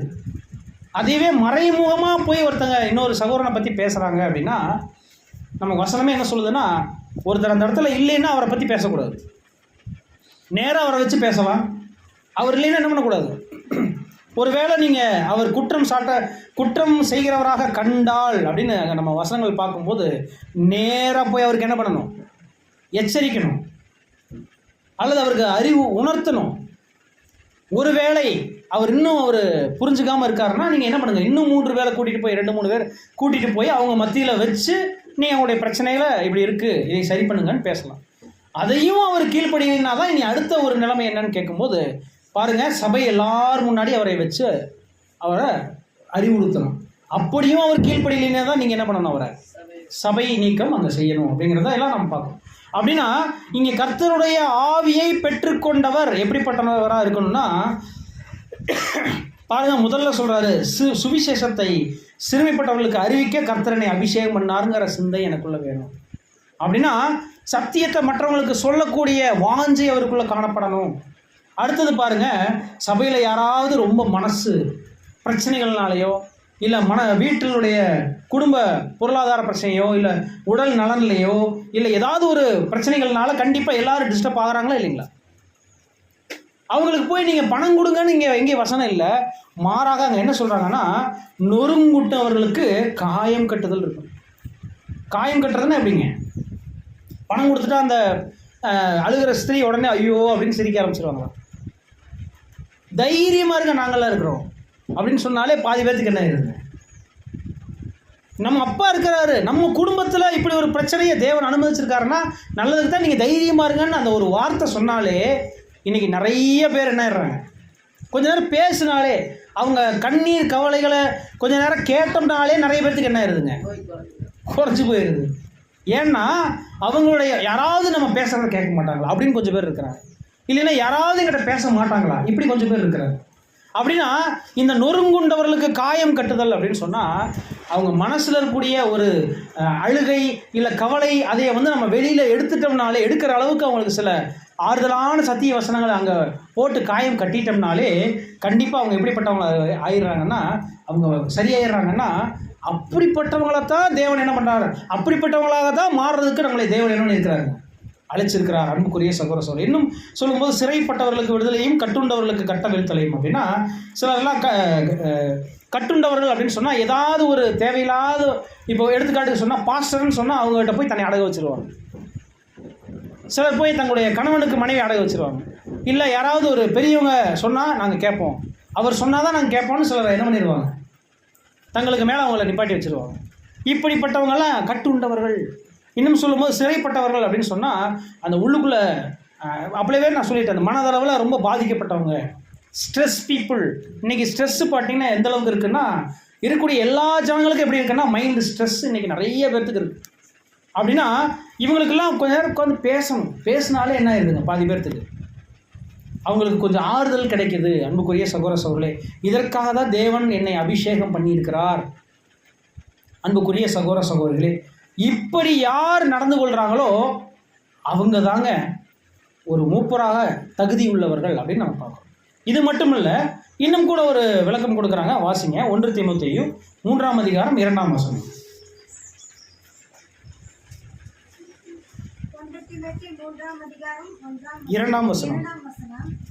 ஆகையால் கண்காணியானவன் குற்றம் சாட்டப்படாதவனும் ஒரே மனைவியுடைய புருஷனும் ஜாக்கிரதை உள்ளவனும் தெளிந்த புத்தி உள்ளவனும் யோக்கியதை உள்ளவனும் அந்நியரை உபசரிக்கிறவனும் போதக சமர்த்தனமாய் இருக்க வேண்டும். பாருங்க, இப்ப இந்த வார்த்தைகளை நீங்க கவனிச்சு பாருங்க. ஆவிக்குரிய பிள்ளைகள் ஒருவேளை பரிசுத்தாவை பெற்றுக்கொண்டவங்க எப்படி இருப்பாங்க அப்படின்னு கேட்டோம்னா, கண்டிப்பா தெளிந்த புத்தி உள்ளவங்களா இருப்பாங்க. அவங்க ஒரே மனைவியோட இருப்பாங்க. அடுத்தது பாருங்க, ஜாக்கிரதையா இருப்பாங்க. ஜாக்கிரதை ஏன்னா சத்தியத்தினால அவங்க எப்படி இருக்கிறாங்க, ஒரு மைண்டு இப்படி தான் இருக்கணும். இப்போ ஒருவேளை சபையில் யாராவது தவறாக வந்து பேசிட்டாங்கன்னா, பிரதர் இது என்னதுங்க தப்புன்னு சொல்கிறதுக்கு தைரியம் உள்ளவங்களாக இருக்கணும். அது அவங்கள்ட்ட போய் உட்கார்ந்து இல்லை பிரதர் இது இப்படி அப்படின்னு சொல்லி தெளிவுபடுத்தக்கூடிய அளவுக்கு ஆங்கிலத்தில் சொல்லும்போது ஆப்ட் டு டீச், அதுதான் தமிழில் பார்க்கும்போது போதக சமர்த்தனமாக இருக்கணும், யோக்கியதை இருக்கணும். நம்ம சொல்கிறோம் பார்த்தீங்களா, இவருக்கெல்லாம் என்ன யோக்கியதை இருக்குது, அப்படிப்பட்ட யோக்கியதை இவருக்கு இல்லைன்னு சொல்லக்கூடாத அளவுக்கு அவர் எப்படி இருக்கணும், தகுதியுள்ளவராக இருக்கணும், அந்நியரை உபசரிக்கிறவராக இருக்கணும் அப்படிங்கிற காரியங்கள்லாம் நம்ம பார்க்குறோம். அன்புக்குரிய சகோதர சகோதரர்களே, இப்படிப்பட்டவர்களை தான் அங்கே தேவன் என்ன பண்ணுறார் அப்படின்னு பார்க்கும்போது ஒரு மூப்பராக அங்கே தேவன் எதிர்பார்க்கிறார். அந்த எதிர்பார்ப்பை பூர்த்தி செய்கிறது யாருங்க, சபை ஜனங்கள் தான். அப்போ இந்த சபை ஜனங்கள் ஒருவேளை இதைய தேவனுடைய சிந்தையை கவனிக்க தவறிட்டாங்கன்னா, தேவன் யாரை அங்கே ரெப்ரசன்ட் பண்ணுறதுக்கு அவங்க உணர்த்துறார் அப்படிங்கிறத புரிஞ்சுக்காமல் விட்டுட்டாங்கன்னா அது கூட ஒரு பாவம் தான். அன்புக்குரிய சகோதர சகோதரர்களே, என்ன பிரதர் சபையில் எனக்கு தெரிஞ்சிருக்கிற கூட உரிமை கிடையாதா அப்படின்னு கேட்டால் இது கூட நமக்கு ஒரு டெஸ்ட்டு தான். பாருங்கள், இந்த பூமியில் உங்கள் மத்தியில் ஒரு நல்ல ஆவிக்குரிய சகோதரரையே உங்களால் செலக்ட் பண்ண முடியலைன்னா ராஜ்யத்தில் எப்படி நீங்கள் போய் மற்றவங்களை நீங்கள் நியாயம் தீர்ப்பீங்க? உங்கள்கிட்ட இருக்கக்கூடிய சின்ன சின்ன வழக்குகளையே நீங்கள் சரியாக நீங்கள் செலக்ட் பண்ண முடியலைன்னா நீங்கள் எப்படி ராஜ்யத்தில் போய் மற்றவங்களை நீங்கள் தீர்ப்பு சொல்லுவீங்க, அவங்கள சரிப்படுத்துவீங்க? இன்றைக்கி இருக்கக்கூடிய ஆவிக்குரிய ஜனங்களையே உங்களால் கண்டுபிடிக்க முடியலைன்னா, ஆவிக்குரிய அப்படின்னு சொல்லும்போது பரிசுத்த ஆவி பெற்றவர்களை நீங்கள் புரிஞ்சு கொள்ள முடியலைன்னா ராஜ்யத்தில் எப்படி மற்ற உலகத்தின் ஜனங்கள், பாவிகள், வேசிகள் எல்லாரையும் நீங்கள் எப்படி என்ன பண்ணுவீங்க? அவங்கள நீங்கள் நியாயம் திருப்பி அவங்கள சரி பண்ணி தேவனுடைய சத்தியத்துக்குள்ளாக கூட்டிகிட்டு வருவீங்க. அன்புக்குரிய சகோதர சகோதரிகளே, இது உங்களுக்கான ஒரு பரீட்சை. இந்த பரீட்சையில் இன்றைக்கி நிறைய சபைகள் என்ன ஆகிட்டு இருக்குங்க, உடஞ்சி சுக்குநூற எனக்கு வாய்ப்பு கொடுக்கல அப்படிங்கிற அநேகர் என்னங்கிறாங்க, பிரிஞ்சு போயிடுறாங்க. பிரிஞ்சு போகிறாங்கன்னா நம்ம என்ன புரிஞ்சு கொள்ளலாம் அப்படின்னு பார்க்கும்போது அவங்க பிரிந்து போகிற ஆவி உள்ளவர்கள் அப்படின்னு கூட நம்ம சொல்லலாம். அல்லது அவங்க தங்களுக்கான மேன்மையை அங்கே எதிர்பார்க்குறாங்க அப்படின்னு கூட சொல்லலாம். இன்னும் சிலர் எப்படி இருக்கிறாங்கன்னா, மற்றவர்கள் அவங்களுக்கு செய்கிற துரோகம் அல்லது சபையில் செய்யக்கூடிய வஞ்சனைகளால் சில ஜனங்கள் பிரிஞ்சு போகிறாங்க. இப்படி எல்லாமே அங்கே சபைகள் இன்னைக்கு பிரிஞ்சு போகிறதுக்கு காரணமாக அமையுது அன்புக்குரிய சகோதர சகோதரிகளே. ஆனால் நம்முடைய சகோதரர் சொல்லும்போது, ஒரு வேளை இந்த நம்ம வாசிச்சோம் பார்த்தீங்களா, ஏசாயா 61 அதிகாரம் 1 வசனம், இந்த வசனத்தின்படி ஒருவர் வாழ விருப்பம் இல்லைன்னு வச்சுக்கங்களேன், அவர் மூப்பராக தகுதி அற்றவர்னு சொல்கிறார். ஏசாயா 61 அதிகாரம் 1 வசனம் பாருங்கள். நீங்கள் என்ன பண்ணணும்? சிறுமைப்பட்டவர்களுக்கு சுவிசேஷம் அறிவிக்கணும். அதுபோக நீங்கள் இருதயம் நொறுக்குண்டவர்களுக்கு நீங்கள் என்ன பண்ணணும்? காயம் கட்டணும். சிறைப்பட்டவர்களுக்கு விடுதலையும், கட்டுண்டவர்களுக்கு கட்டளையும் நீங்கள் கூறணும். இப்படி கூறுவதற்கு உங்களுக்கு நீங்கள் என்ன இன்னும் தகுதி இல்லை, அல்லது நீங்கள் அதுக்கு இன்னும் ப்ராக்டிஸ் ஆகலைன்னா நீங்கள் இன்னும் மூப்பராகிறதுக்கு என்ன இல்லைங்க, சுத்தமாக உங்களுக்கு தகுதி இல்லைன்னு நாங்கள் சொல்கிறார் அன்புக்குரிய சகோதர சகோதரிகளே. ஏன்னா தேவனுடைய வழிநடத்தல் யாருக்கு இருக்குதோ அவங்க தான் சபையை சரியாக நடத்துவாங்க. தேவனுடைய வழிநடத்தல் இல்லைனாலே உடனே நம்ம புரிஞ்சுக்கலாம், அங்கே இன்னொருத்தர் வந்துடுவார். உடனே இடம் காலியாக இருக்கா, நான் வந்துடுறேன்னு சொல்லி உள்ளே வர்றதுக்கு யார் ரெடியாக இருக்காருங்க? எவனை விழுங்கலாமோ அப்படின்னு சொல்லி சுற்றி இருக்கிற சாத்தான். அப்போ நம்ம இன்னும் சகோதரர்கள் சில ரீப்ரிண்டில் குறிப்பிடும்போது என்ன சொல்கிறாங்கன்னா, அதிகமான ஆக்கினை யாருக்கு தான் இருக்காமா? மூப்பர்களுக்கும் உதவிக்காரர்களுக்குமா. ஏன்னா அவங்கள தான் விழுங்குறதுக்கு சாத்தான் என்ன பண்ணிட்டு இருக்காருங்க, பயங்கரமாக வகை தேடுறாரு.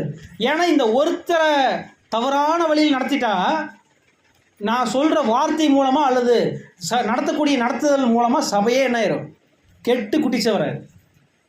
அப்படின்னா அந்த மூப்பர்களுக்கு மிகப்பெரிய டெஸ்ட் அன்புக்குரிய சகோதர சகோதரிகளே. நம்ம நினைக்க வேண்டாம் அந்த ஒரு பெருமையான ஒரு வாய்ப்பு எனக்கு அப்படின்னு சொன்னால் நல்லா யோசிச்சுப்பாங்க. இந்த 10 பேர்த்துக்கே ஒரு மூப்பர் அப்படின்னு சொல்லும்போது, அல்லது 20 பேர்த்துக்கு இந்த மூப்பர் அப்படின்னு சொல்லும்போது, ஒருவேளை ராஜ்யத்தை கையில் கொடுத்தா நீங்கள் என்ன ஆட்டம் ஆடுவீங்க அப்படின்னா நம்ம புரிந்து கொள்ளணும் அன்புக்குரிய சகோதர சகோதரிகளே. நாம் தேவனுடைய எப்படி மோசேவை நம்ம கவனித்து பார்க்கலாம். மோசே என்ன செஞ்சிட்டார் அப்படின்னு பார்க்கும்போது, எந்த விஷயத்துலையும் ஆம் இல்லைன்னு ஏதாவது சொல்ல முடிஞ்சதுங்களா? சின்ன சின்ன வழக்குகளை மாத்திரம் தான் என்ன பண்ணுவாருங்க மோசே. அவர் நியாயம் விசாரிப்பார். தன்னால் முடியலைன்னா உடனே என்ன பண்ணிடுவாருங்க, நேரம் எங்கே போய் ஆசரிப்பு கூடத்துக்குள்ள உள்ள ஓடிடுவார். ஓடி போய் ஊரியும் தும்மி முன்னாடி நின்றுவார்.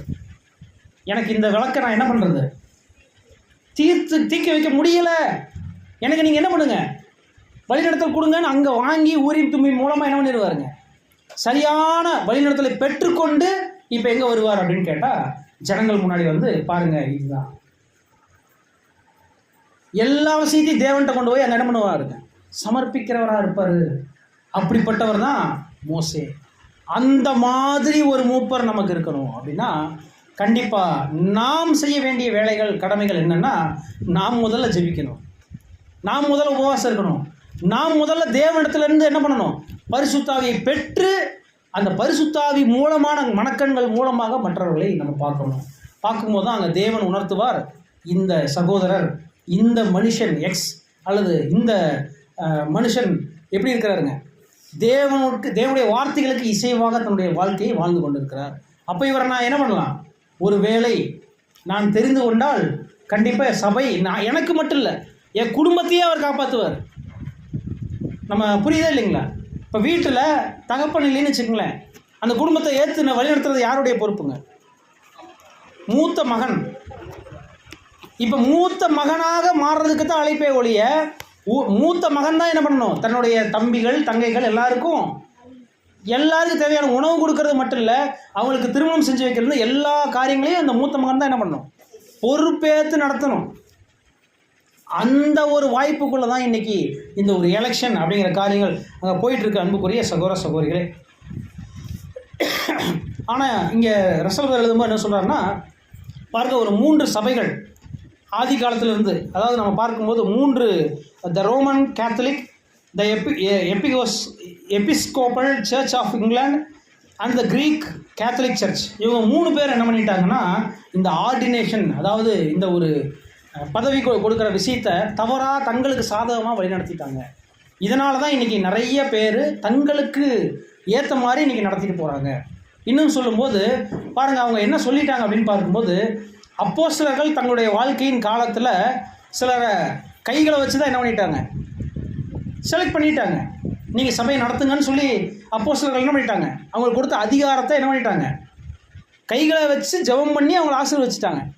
அதனால் இவங்க என்ன சொல்லிட்டாங்கன்னா, அந்த அதிகாரம் இப்போ எங்ககிட்ட இருக்குதுன்னு சொல்கிறாங்க, அந்த அதிகாரம் எங்ககிட்ட இருக்குதுன்னு சொல்கிறாங்க. இன்றைக்கி ஒன்றும் இல்லை, இன்றைக்கி நிறைய சபைகளில் பாருங்கள், நாங்கள் அப்போஸ்தலர்கள்னு பேர் வச்சுட்டு இருக்கிறாங்க, வைக்கிறாங்களா இல்லைங்களா? ஆனால் இதே ரசல் பேர் என்ன சொல்கிறாருன்னா, வாசிங்க வெளிப்படுத்தல் 2ஆம் அதிகாரம் 2ஆம் வசனம். வெளிப்படுத்தல் 2ஆம் அதிகாரம் 2ஆம் வசனம். வெளிப்படுத்தல் 2ஆம் அதிகாரம் வசனம் 2. உன் கிரியைகளையும் உன் பிரயாசத்தையும் உன் பொறுமையையும் நீ கொல்லாதவர்களை சகிக்க கூடாமல் இருக்கிறதையும் அப்போஸ்தலர் அல்லாதவர்கள் தங்களை அப்போஸ்தலர் என்று சொல்லுகிறதை நீ சோதித்து அவர்களை பொய்யர் என்று கண்டறிந்ததையும். அப்படின்னா நம்ம என்ன இங்கே பார்க்குறோம் அப்படின்னா, நம்முடைய மூத்த சகோதரர் குறிப்பிடும்போது அப்போஸ்தலர்கள் அப்படின்னு சொல்லிட்டா எத்தனை பேர் தான்னா 12 பேர் மாத்திரம்தான் சொல்கிறார். அப்போஸ்தலருடைய அஸ்திபாரத்தின் மேல் கட்டப்பட்டவர்கள் அப்படின்னு சொன்னால் அந்த 12 பேர், கர்த்தரால் அனுப்பப்பட்ட அந்த 12 பேர் மேலே தான் அங்கே சபை என்ன பண்ணப்பட்டுச்சுங்க, கட்டப்பட்டு வந்து கொண்டு இருக்குது அப்படின்னு சொன்னால், அப்போ அந்த 12 பேர் இல்லாமல் வேறு யார் அப்போஸ்தலர்னு பேர் வச்சாலும் அது என்ன தானாமா, தேவனுடைய சட்டத்துக்கு விரோதமானவர்கள் அப்படின்னு இங்கே குறிப்பிடுறார். அன்புக்குரிய சகோதர சகோதரிகளே, பாருங்கள், இப்போ இந்த மாதிரி தவறுகளை இன்றைக்கி அநேக சபைகள் செஞ்சிட்ருக்குது அப்படின்னா கண்டிப்பாக நாம் கூட என்ன பண்ணிடக்கூடாது அப்படின்னு பார்க்கும்போது, நாம் கூட ஒருவேளை இன்றைக்கி அந்த ஒரு தலைமை பொறுப்பில் இன்றைக்கி யார் இருக்காங்கன்னா பிஷப்ஸ், ஆர்சியில் பார்த்தீங்கன்னா பிஷப்ஸ் அப்படின்னா இந்த குருக்கள்னு சொல்கிறவங்களுக்கு ஹெட்டாக இருப்பாங்க. அவங்க தான் என்ன பண்ணுவாங்க, குருக்களையெல்லாம் அபிஷேகம் பண்ணுவாங்க. இந்த மாதிரி ஒருவேளை தங்களுக்கு தேவன் பவர் கொடுத்துருக்கிறாருன்னு ஒரு எண்ணம் நம்ம இடத்துல எண்ணிக்கொள்ள வேண்டாம். அப்போஸ்தலர்கள் அப்படி ஒரு அதிகாரத்தை எங்கேயும் கொடுக்கவே இல்லை. அவங்க கைகளை வச்சு அப்பாயின்மெண்ட் பண்ணாங்க, ஆனால் அதிகாரத்தை கொடுத்ததாக எங்கேயும் வசனங்கள் இல்லை. அதனால் நம்ம என்ன புரிஞ்சுக்க வேண்டாம், கைகளை வைத்து செய்யக்கூடிய ஒரு அங்கீகாரம் அல்லது ஓட் அது வந்து எலெக்ஷனே கிடையாது அப்படின்னு இங்கே நம்முடைய மூத்த சகோதரர் குறிப்பிட்றார். அன்புக்குரிய சகோதர சகோதரிகளே, அப்படின்னா நம்ம புரிஞ்சுக்கணும். நாம் மறுபடியும் சொல்கிறோம், நம்ம வசனம் வாசித்தோம், அப்போஸ்தலர் 14ஆம் அதிகாரம் 23வது வசனத்தின்படி நாம் ஜெபிக்கணும். ஜெபிச்சு தேவனுடைய பரிசுத்த ஆவியை பெற்று அதன் பின்பதாக தான் மற்ற ஜனங்களை தெரிந்து கொள்ளணும். அதுவும் எப்படின்னா பரிசுத்த ஆவி மூலமாக தேவனத்தில் அந்த வழிநடத்தலை பெற்று அந்த மனுஷனுக்கு நம்ம ஓட்டு போடணும். நம்ம சுயத்தில் நம்ம செஞ்சிட்டோம்னா அது கூட சோதனையில் நம்ம தோல்வி அடைகிறோம் அப்படிங்கிறத நம்ம புரிஞ்சுக்கணும். அன்புக்குரிய சகோதர சகோதரிகள், சரி, இப்படி பேசிட்டு இப்போ சில கொஸ்டின் ஆன்சர்ஸ் நம்முடைய மூத்த சகோதரர் கொடுப்பார். சம் இம்பார்ட்டன்ட் கொஸ்டின்ஸ் அப்படின்னு சொல்லி அவரே கொடுத்துருக்குறாரு. அதில் என்னென்ன கேள்விகள் கேட்குறாருன்னா ஒரு 8 கேள்வி கேட்குறாரு. அதை வந்து எல்லா சபைகளையும் நீங்கள் அனுப்புங்க அப்படின்னு சொல்கிறார். பாருங்கள், இப்போ சில கேள்விகள் இருக்கும். எலெக்ஷன்னாலே கேள்வி தான் நிறைய சந்தேகம் இருக்குது. அப்போ இதில் கூட ஒரு சில 8 கேள்விகள் இருக்குது. பாருங்கள், சபைகள் தேர்ந்தெடுக்கக்கூடிய மூப்பர்களும் உதவிக்காரரும் தேவனால் அங்கீகரிக்கப்பட்டவர்களான்னு கேள்வி கேட்குறாங்க. நான் சொல்கிற கேள்வி புரியுதுங்களா? சபையினால் தேர்ந்தெடுக்கப்படக்கூடிய மூப்பர்களும் உதவிக்காரர்களும் தேவனால் அங்கீகரிக்கப்பட்டவர்களாங்கிற கேள்வி கேட்குறாங்க. கேட்கும்போது அதுக்கு நோ அப்படின்னு சொல்கிறார். இல்லை, இல்லை, பரிசுத்த ஆவியை பெறாத ஒருத்தர் கூட தேவனால் அங்கீகரிக்கப்பட மாட்டார்கள் அப்படின்னு சொல்கிறார். நான் சொல்கிற வார்த்தை புரியுதுங்களா? ஒருவேளை நீங்கள் தேர்ந்தெடுக்கிற மூப்பர் அவருக்கு பரிசுத்த ஆவியே இல்லைன்னு வச்சுக்கோங்க, தேவன் அங்கீகாரமே இல்லை, தேவனுடைய ஒரு ஆசீர்வாதமே இல்லைங்கிறத நம்ம புரிஞ்சுக்கணும் அப்படிங்கிறத சொல்கிறாங்க அன்பார்ந்த சகோதர சகோதரிகளே. அப்போ பரிசுத்த ஆவிங்கிறது சபைக்கு ரொம்ப ரொம்ப ரொம்ப முக்கியமான ஒரு விஷயம். அந்த பரிசுத்த ஆவி இல்லைன்னா கண்டிப்பாக அந்த சபை என்ன ஆயிரும் அப்படின்னு கேட்டோம்னா வீணாக போயிடும் அன்புக்குரிய சகோதர சகோதரிகளே. ஒருவேளை நீங்கள் எப்படி சொல்லலாம்னா சபையின் பிரதிநிதின்னு சொல்லலாமே ஒழிய தேவனுடைய பிரதிநிதின்னு அவரை நீங்கள் என்ன பண்ண முடியாது, சொல்ல முடியாது. ஏன்னா சபையினா இங்கே இருக்கக்கூடிய இத்தனை ஜனங்கள் அவரை தெரிந்து கொண்டிருக்காங்கன்னு வேணால் நீங்கள் சொல்லலாம் ஒழிய தேவன் தெரிந்து கொண்ட பாத்திரம்னு நீங்கள் என்ன பண்ண முடியாது அவரை. ஏன்னா அவர்கிட்ட பரிசுத்தாவி இல்லையே. பரிசுத்தாவி இல்லைன்னா தேவனுடைய அங்கீகாரம் அந்த சபைக்கு இல்லைன்னு அர்த்தம், அல்லது தேவன் வச்ச டெஸ்ட்டில் அவங்க தோத்துட்டாங்கன்னு அர்த்தம். அப்புறம் எப்படி தேவன் தேவையான ஆவி அங்கே கொடுப்பார், தேவையான தம்முடைய வழிநடத்துதலை கொடுப்பார், தேவையான ஏற்றகால சத்தியத்தை எப்படி கொடுப்பார் அப்படின்னா ஏற்றகால சத்தியம் இதெல்லாம் வேணும்னு நீங்கள் நினச்சிங்கன்னா பரிசுத்தாவி தேவனத்தை பெற்று அவருடைய வழிநடத்தல் மூலமான ஒரு மனுஷனை நீங்கள் தெரிந்து கொள்ளுங்க அப்படிங்கிறது தான் இங்கே சொல்லிட்டு வர்றாரு அன்புக்குரிய சகோதர சகோதரிகளே. ரெண்டாவது ஒரு கேள்வி, அப்போஸ்தலனாகிய பவுல் இருக்கார் பார்த்தீங்களா, அவர் தன்னுடைய வார்த்தைகளில் கலாத்தியர் 1ஆம் அதிகாரம் 1ஆம் வசனத்தில் என்ன சொல்கிறார் அப்படின்னு பார்க்கும்போது மனுஷராயும் அல்ல மனுஷர் மூலமாயும் அல்ல இயேசு கிறிஸ்துவினாலும் அவரை மரித்தோரிலிருந்து எழுப்பின பிதாவாகிய தேவனாலும் அப்போஸ்தலனாக இருக்கிற பவுலாகிய நான் அப்படிங்கிற வார்த்தையை அவர் குறிப்பிடுறார். சரி, அப்படின்னா இங்கே மனுஷங்க யாரும் அவரை தெரிந்து கொள்ளல, அப்போஸ்தலனா தேவன் தான் தெரிந்து கொண்டாருன்னு நாங்கள் சொல்கிறாங்க. அப்போ இவர் எப்படி ஒழுங்கு இல்லாமல் தெரிந்து கொள்ளப்பட்டார் அப்படின்னு கேள்வி கேட்குறாங்க. நான் சொல்கிறது புரியுதுங்களா? தேவனால் தெரிந்து கொள்ளப்பட்டதுன்னு இங்கே தெரிந்து கொள்ளப்பட்டேன் அப்படின்னு சொல்லி அப்போஸ்தலனாகிய பவுல் சொல்கிறாரு, மனுஷங்க யாரும் என்னை தெரிந்து கொள்ளேன்னு சொல்கிறாரு. அப்படின்னா ஒரு நம்ம பார்க்குறோம் பதவி அளிப்பு ஜனங்கள் கொடுக்காம அவர் எப்படி அப்போஸ்தலனா மாறினார் அப்படிங்கிற கேள்வியை அங்கே சொல்கிறார். அதுக்கு தான் அங்கே சொல்கிறாரு அப்போஸ்தலர் அப்படிங்கிற ஒரு பொறுப்பை கொடுக்கணும்னா அதுக்கு மனுஷங்க எலெக்ட் பண்ணணும்னு அவசியமே இல்லை, பண்ணினாலும் அது அப்போஸ்தலர்னு நம்ம சொல்ல முடியாது. அது தேவனால் அனுப்பப்பட்டவர்களுக்கு தான் அந்த அப்போஸ்தலர்ங்கிற பெயர் பொருந்தும் அப்படின்னு நாங்கள் சொல்கிறோம். ஒருவேளை மனுஷங்கள்லாம் சேர்ந்து ஓட்டு போட்டு ஒருத்தரை நீங்கள் செலக்ட் பண்ணிட்டீங்கன்னா அவரை ஒரு ஊழியர்னு நீங்கள் சொல்லலாம், ஆனால் என்னன்னு சொல்ல முடியாது, அப்போஸ்தலர்னு சொல்ல முடியாது. அதுக்கும் கூட விளக்கங்கள் கொடுக்குறாரு பாருங்கள். இன்னும் சொல்லும்போது அங்கே ஆங்கிலத்தில் கூட 12 அப்போஸ்டல்ஸ் ஆஃப் த லேம்ப் அப்படின்னு கூட என்ன பண்ணுறாங்க அப்படின்னு பார்க்கும்போது அங்கே அப்போஸ்தலர் பவுல் என்ன பண்ணுறாரு அப்படின்னு பார்க்கும்போது யூதாஸுக்கு பதிலாக அந்த ஒரு இடத்த பிடிச்சிருக்காருன்னு சொல்கிறாங்க. வசனங்கள் ஒரு 3 வசனங்கள் இருக்குது, கொஞ்சம் வாசிருங்க. வெளிப்படுத்தல் 21ஆம் அதிகாரம் 14ஆம் வசனம். வெளிப்படுத்தல் 21ஆம் அதிகாரம் 14. நகரத்தின் மதிலுக்கு 12 அஸ்திபார கற்கள் இருந்தன. அவைகள் மேல் ஆட்டுக்குட்டியானவருடைய 12 அப்போஸ்தலரின் 12 நாமங்களும் பதிந்திருந்தன. பாருங்க, அப்ப எத்தனை அப்போஸ்தலர்கள் தான்? 12 தான். அப்போ அந்த 12 கற்கள் 12 நாமங்கள் அப்படின்னு நம்ம சொல்லும்போது அதுக்கு மேலே இப்போ எத்தனை பேருக்கு அப்போஸ்தலர் கொடுத்தாலும் அது பிரயோஜனம் இல்லை அன்புக்குரிய. மனுஷங்க கொடுக்கறது எதுவுமே அப்போஸ்தலர் நம்ம சொல்ல முடியாது அன்புக்குரிய சகோதர சகோதரிகளே. இன்னொரு வசனம் வாசிங்க, சங்கீதம் 109:8. சங்கீதம் 109:8. 109ஆம் சங்கீதம் 8ஆம் வசனம். அவன் நாட்கள் கொஞ்சமாக கடவுது, அவன் உத்தியோகத்தை வேறொருவன் பெற கடவுள். பாருங்க, அப்ப இது யாரை பத்தி சொல்றாருன்னா யாருங்க? யூதாஸை பத்தி பேசுறாரு. யூதாஸ் உடைய உத்தியோகத்தை வேறொருவன் பெறக்கடவன் சொல்றாரு. அதே வசனத்தை அப்போஸ்தலர் 1ஆம் அதிகாரம் 20ஆம் வசனம் வாசிங்க. அப்போஸ்தலர் 1ஆம் அதிகாரம் 20ஆம் வசனம்.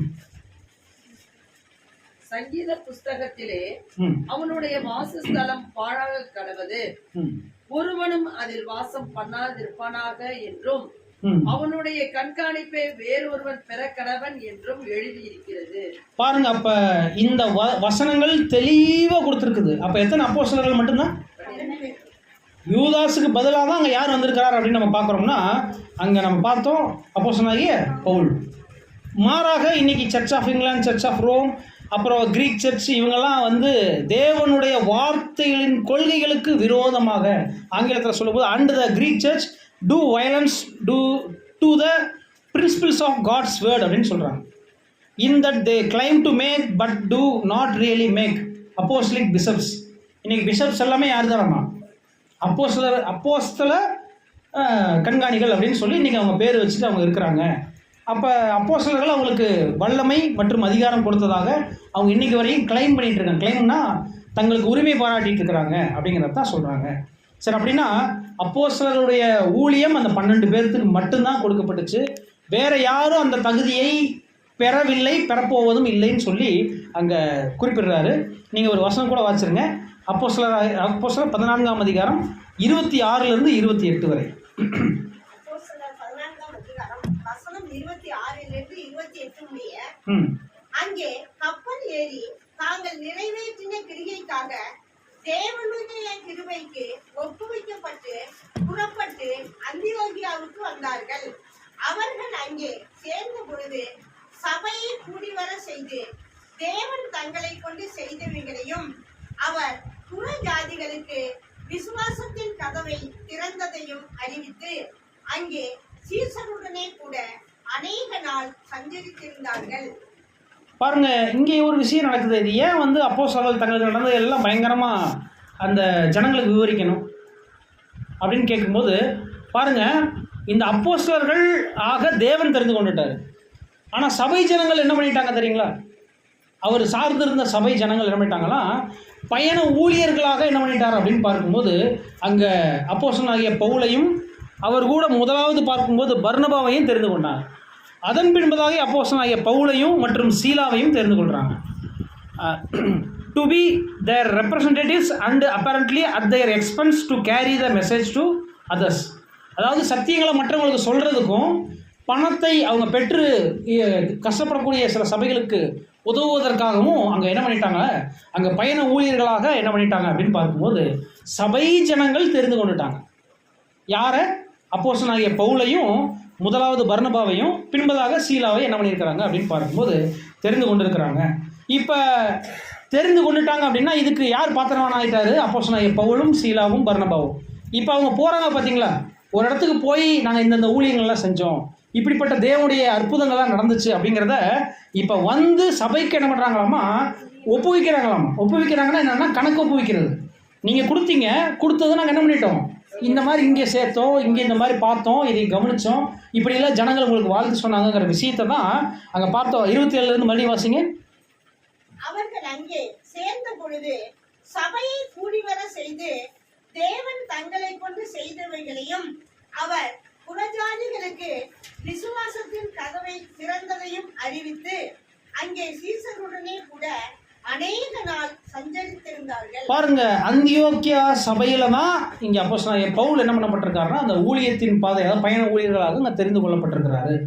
அப்போ பயணப்பட்டு தான் செய்த வேலையை வந்து என்ன பண்ணுறாருன்னா முடிச்சுட்டு வந்து ஒப்புவிக்கிறார். யார்கிட்ட அப்படின்னா அந்த சபை ஜனங்கள் மத்தியில் தேவன் செய்த அற்புதங்களையும் அநேகர் விசுவாசக்குள்ள வந்ததையும் அங்கே என்ன பண்ணுறாங்க அப்படின்னு பார்க்கும்போது அங்கே சொல்கிறாங்க. அன்புக்குரிய சகோதர சகோதரிகளே, இதனால் நீங்கள் என்ன புரிஞ்சுக்கலாம்னா அப்போஸ்தலர் ஊழியங்கிறது வேற, சபையில் தேர்ந்தெடுக்கப்படக்கூடிய ஊழியர்கள் வேறு.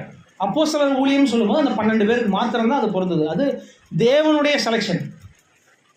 இது வந்து பார்த்துட்டிங்கன்னா அப்போஸ்தலர் ஊழியக்கு அடுத்த நிலைமை என்ன அப்படின்னு பார்க்கும்போது சபைகளில் நம்ம பார்க்குறோம் என்னென்னா தூதுவர்கள் இருக்காங்க, சத்தியம் சொல்கிறவங்க இருக்காங்க, சபையில் மூப்பர்கள் இருக்காங்க, கண்காணிகள், இந்த மாதிரி அதுக்குன்னே நிறைய ஆர்டர் இருக்குது.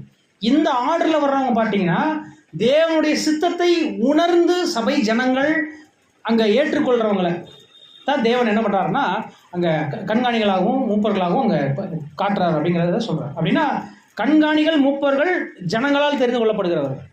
அப்போஸ்தலர்னு சொன்ன அந்த 12 பேரும் தேவனுடைய செலெக்ஷன். அன்புக்குரிய சகோதர சகோதரிகளே, அதுக்காக 2 பேரையும் நம்ம என்ன பண்ணிட முடியாது, மிக்சிங் நம்ம கணக்கு எடுத்துக்கொள்ள முடியாது அப்படின்னு நாங்கள் சொல்ல வர்றாரு. சரி, இப்போ 3வது ஒரு கேள்வி.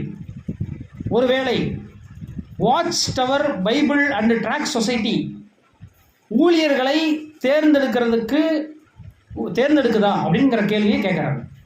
தேர்ந்தெடுக்குதா? நான் சொல்கிறது இப்போ இல்லை, 1914 வரையும் அந்த காலப்பகுதியில் ஊழியர்களை அவங்க என்ன பண்ணிட்டு இருந்தாங்கன்னா சபைகளில் இருந்து அவங்களே டேரெக்டாக என்ன பண்ணுவாங்க, நீங்கள் இந்த ஊழியம் செய்கிறதுக்காக கொஞ்ச நாள் படித்து நீங்கள் என்ன பண்ணுங்கள், போய் ஊழியம் செய்யுங்க. ஊழியம்னா என்னென்னா சத்தியம் பரவாத இடங்களெல்லாம் இவங்க போய் என்ன பண்ணணும், சத்தியத்தை அறிவிக்கணும். இந்த மாதிரி சில ஊழியர்களை தெரிந்து கொள்ளுதான்னு கேட்கும்போது ஆமா செய்யுது அப்படின்னு சொன்னாங்க. அவங்க பேர் என்ன அப்படின்னு பார்க்கும்போது பில்கிரிம்ஸ், தமிழில் பயண ஊழியர்கள் அப்படின்னு நம்ம பார்க்குறோம். அப்போ இந்த பயண ஊழியர்கள் என்ன பண்ணுவாங்க அப்படின்னு பார்க்கும்போது, இது மறுபடியும் புரிஞ்சுக்குங்க, இதை சபை செய்யாது. பயண ஊழியர்களுடைய செலெக்ஷன் இதை யார் தான் செய்வாங்க அப்படின்னு பார்க்கும்போது Watch Tower Bible and Tract Society select பண்ணி அந்த பயண ஊழியர்களை என்ன பண்ணணும்னா அவங்க முழுவதுமாக கற்றுக் கொடுத்து போதித்து அவங்களை என்ன பண்ணணும் அப்படின்னு பார்க்கும்போது அநேக இடங்களுக்கு போய் சத்தியத்தை மற்றவர்களுக்கு சொல்லுவதற்காக அங்கே பயன்படுத்துது அப்படிங்கிற காரியங்களை அங்கே அவங்க யார் தான் அப்படின்னு பார்க்கும்போது தேவனுடைய வார்த்தைக்கும் கர்த்தருக்கும் அவங்க பிரதிநிதிகள் அப்படிங்கிற பெயர் தான் அந்த பில்கிரிம்ஸ் அப்படிங்கிற வார்த்தை கூட அங்கே குறிப்பிடுறாங்க. அன்புக்குரிய சகோதரர், இப்போ 4வது ஒரு கேள்விக்குள்ளே கடந்து வரலாம். சரி, ஒருவேளை இந்த Watch Tower Bible and Tract Society இந்த பில்கிரிம்ஸாக ஏற்படுத்துச்சு பார்த்தீங்களா, அவங்கள பில்கிரிமாக இனிமேல் நீங்கள் வேண்டாம் அப்படின்னு துரத்துறதுக்கு உங்களுக்கு அதிகாரம் இருக்கான்னு கேட்குறாங்க.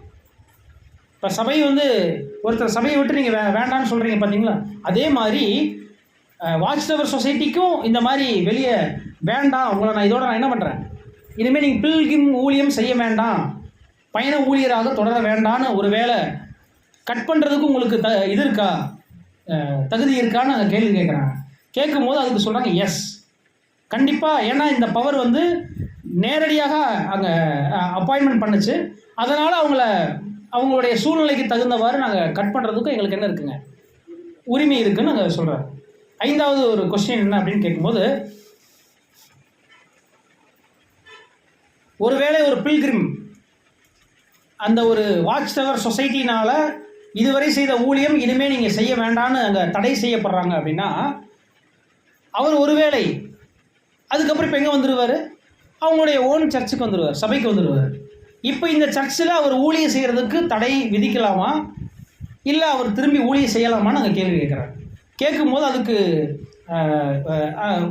அதுக்கு பதில் என்ன சொல்கிறாங்க அப்படின்னா, அப்படிலாம் இல்லை, அவர் தாராளமாக அவங்க சபையில் ஊழியம் செய்யலாம்.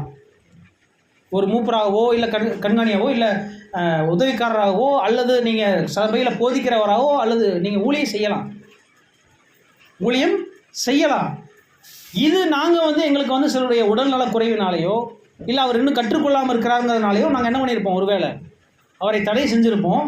நீங்கள் சபையில் ஊழியம் செய்கிறதுக்கு அவருக்கு முழுமையான, ஏன்னா அவர் இன்னும் சகோதரர் தான், அவர் இன்னும் சகோதரங்கிற ஒரு நிலைமையிலிருந்து என்ன பண்ணப்படலை, கட் பண்ணுறதுக்கு எங்களாலேலாம் முடியாது, தேவனால் மட்டும்தான் முடியும். அதனால் கண்டிப்பாக நீங்கள் சபையில் அவருக்கு ஊழியத்து வாய்ப்பு கொடுக்கலாம் அப்படிங்கிறத தான் சொல்கிறாங்க. அடுத்து 6வது கேள்வி என்ன கேட்குறாங்கன்னா, what is the meaning of VDM? VDM அதாவது விடிஎம் அப்படின்னு கேட்குறாங்க. ஒருவேளை விடிஎம்ங்கிற டிகிரி ஏதாவது படிக்கணுமா, இல்லை அது எப்படி அதை பெற்றுக்கொள்கிறது அப்படிங்கிற ஒரு விஷயத்த கேட்குறாங்க. உடனே அதுக்கு சொல்கிறாங்க, விடிஎம் அப்படின்னு சொல்கிறது பழங்காலத்தில் பயன்படுத்தப்பட்ட ஒன்று அப்படிங்கிறாரு. எந்த காலத்தில் அப்படின்னு கேட்டோம்னா, அதாவது விடிஎம் அப்படின்னா என்னென்ன முதல்ல சொல்லிடுறேன். வெர்பி டை மினிஸ்டர் அப்படிங்கிற லட்டின் வேர்டு. வெர்பி விஇஆர்பிஐ, வெர்பி டை அப்படின்னா டிஇஐ, டை மினிஸ்டர் அப்படிங்கிற ஒரு லத்தீன் வேர்டு. இந்த லத்தீன் வேர்டுக்கான ஆங்கிலத்தில் என்ன சொல்கிறாங்கன்னா, minister of the divine world அப்படின்னா தெய்வீக வார்த்தைகளுக்கு ஊழியக்காரங்கிற ஒரு பட்டம். தெய்வீக வார்த்தைக்கு ஊழியக்காரங்கிற ஒரு பட்டம். இந்த பட்டம் எப்போ தான் பயன்படுத்தப்பட்டுச்சு அப்படின்னு பார்க்கும்போது இருண்ட யுகங்களில் பயன்படுத்தப்பட்டுச்சு.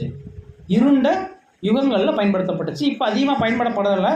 ஒருவேளை அதுக்கு ஆப்டாக யாரை நீங்கள் சொல்லலாம் அப்படின்னு கேட்டால் இந்த பில்கிரிம்ஸை சொல்லலாம். ஏன்னா பில்கிரிம் ஊழியர்கள் எப்படி இருக்காங்கன்னா, அவங்களால முடிஞ்ச வரை சத்தியத்தை நிறைய கற்றுட்டு தான் போய் இப்போ என்ன பண்ணுறாங்க, மற்றவர்களுக்கு ஊழியம் செய்கிறாங்க. இப்போ ஊழியம் செய்கிறாங்கன்னா கண்டிப்பாக இவங்களை நீங்கள் என்ன சொல்லலாம்னா, சத்தியத்துக்கு ஊழியக்காரர்களாக இருந்து இவங்க வேலை செய்கிறதுனால அந்த விடிஎம்ங்கிற பட்டத்தை அவங்களுக்கு நீங்கள் பரிந்துரை செய்யலாம் அப்படிங்கிற வார்த்தையை அங்கே சொல்கிறாங்க. ஆனால் இன்றைக்கி அந்த காலத்தில் பயன்படுத்தப்பட்டுச்சு.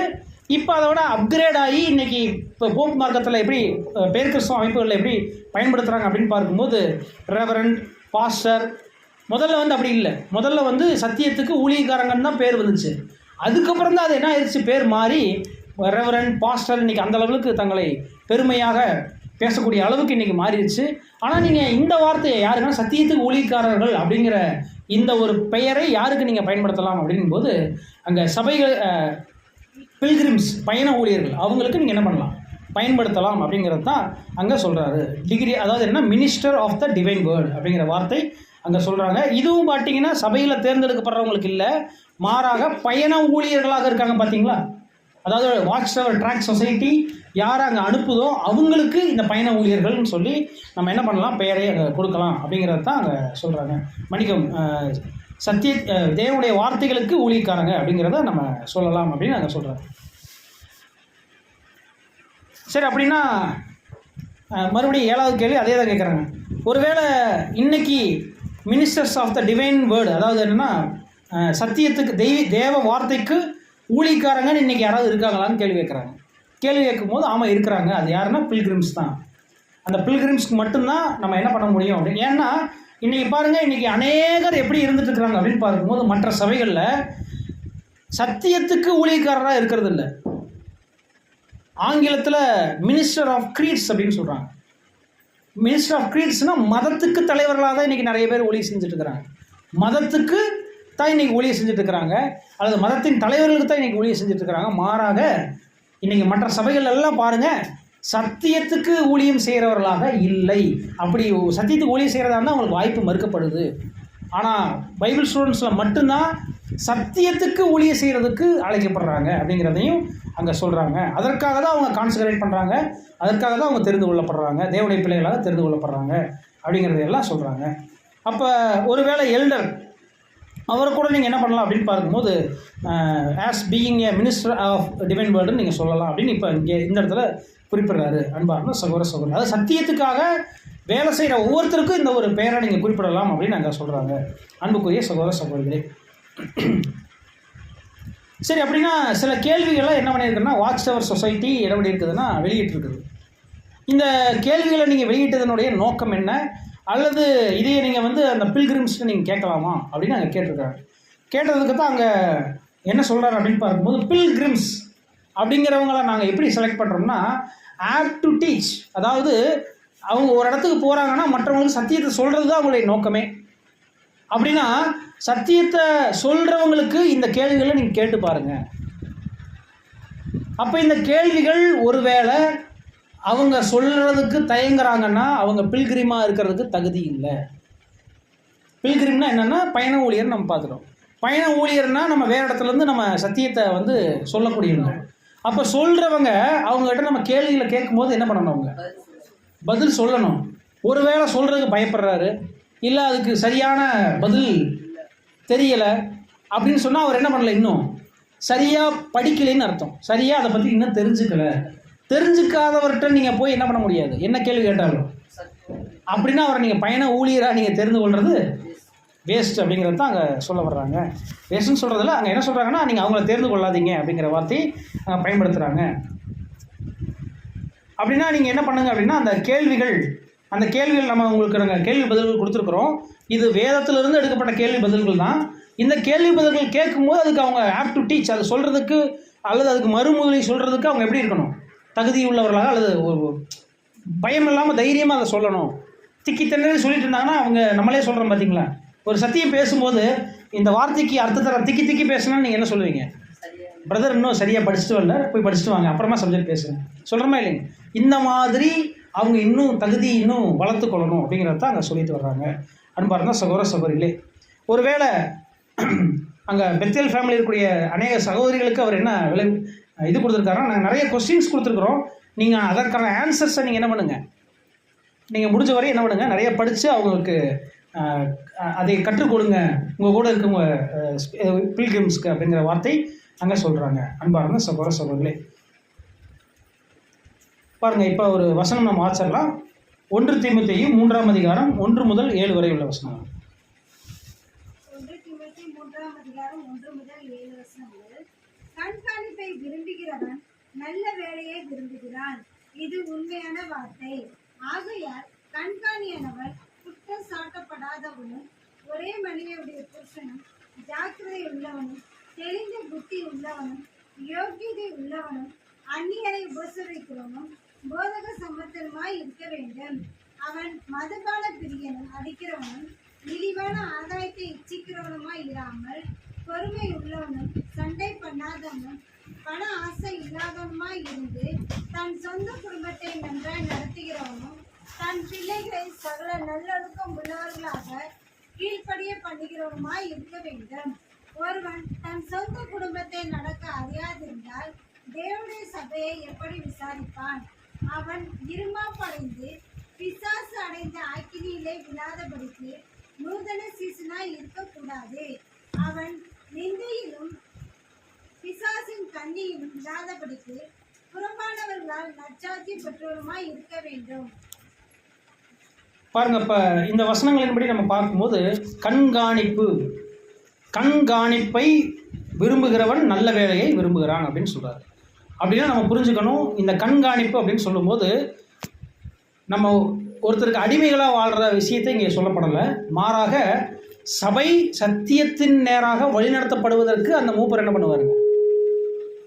வழிநடத்துவார். அதற்கு தான் இந்த ஒரு ஏற்பாடு. அன்புக்குரிய சகோதர சகோதரிகளே, அப்படிப்பட்ட ஏற்படுத்தப்படக்கூடிய கண்காணி எப்படிப்பட்டவராக இருக்கணுங்கிறது தான் பின்னாடி வர்ற லிஸ்ட்டு அங்கே சொல்லப்படுது. அப்படின்னா இந்த கண்காணி நீங்கள் இது நிறைய பாடத்தில் பார்த்துருப்பீங்க. கண்காணி குற்றம் சாட்டப்படக்கூடாது, ஒரே மனைவியுடைய புருஷனாக இருக்கணும், தெளிந்த உளுத்தி உள்ளவனாக இருக்கணும், ஜாக்கிரதையாக இருக்கணும், யோக்கியதை உள்ளவனாக இருக்கணும், இதெல்லாமே அங்கே போத சமர்த்தனாக இருக்கணும், அந்நியரை உபசரிக்கனாக இருக்கணும். இன்னும் நம்ம அப்படியே நிறைய விஷயங்கள்லாம் அங்கே சொல்லப்படுது. இப்படிப்பட்டவரை தான் தெரிந்து கொள்ளணும். அப்படின்னா அதுக்கு முன்னாடி நம்ம முதல்ல ஆதார வசனத்தை நம்ம ஞாபகம் வச்சுக்கலாம். அது ஓகே. நம்ம இதில் என்ன நம்ம வசனம் ஞாபகம் வச்சுக்கணும்னா, நாம் முதல்ல அந்த கண்காணியை தெரிந்து கொள்வதற்கு ஜெபம் செய்யணும், பரிசுத்த ஆவியை பெற்றுக்கொள்ளணும். அந்த பரிசுத்த ஆவி மூலமாக தான் தேவன் யாரை உணர்த்துகிறாரோ அவருக்கு தான் நம்ம என்ன பண்ணணும்? ஓட்டு போடணும். அந்த ஓட்டை கண்டிப்பாக நம்ம பதிவு செய்யணும். ஆனால் அந்த பதிவு செய்யக்கூடிய ஓட்டு தேவனுடைய ஓட்டாக இருக்கணும், நம்முடைய ஓட்டாக இருக்கக்கூடாது. தேவன் யாரை அவருக்கு நமக்கு பிடிக்காதவராக இருக்கலாம், இல்லை நமக்கு சரியாக முகம் கொடுத்து கூட பேசாதவராக இருக்கலாம், இல்லை பரம எதிரியாக இருக்கலாம். ஆனால் இங்கே உள்ளே வந்துட்டால் எல்லாருமே யார் தான்? நம்முடைய சகோதரர்கள், என் தேவனுடைய பிள்ளைகள். அவங்களுக்கு நேராக நான் கையை உயர்த்தணும்னா அப்பாட்ட கேட்காம எதுவுமே செய்யக்கூடாது. அப்படின்னா நாம் தேவனுடைய பிள்ளைகள்னால் நாம் தேவன்கிட்ட கேட்டு அதை செய்யணுங்கிறது தான் இன்றைக்கி இந்த பாடத்தில் நாம் கற்றுக்கொள்ளக்கூடிய ஒரு விஷயமா இருக்குது. இம்மட்டுமாய் கேட்டுக்கொண்டிருந்தவங்களை யாவரையும் தேவன் தாமே ஆசீர்வதித்து வழிநடத்துவாராக. ஆமென்.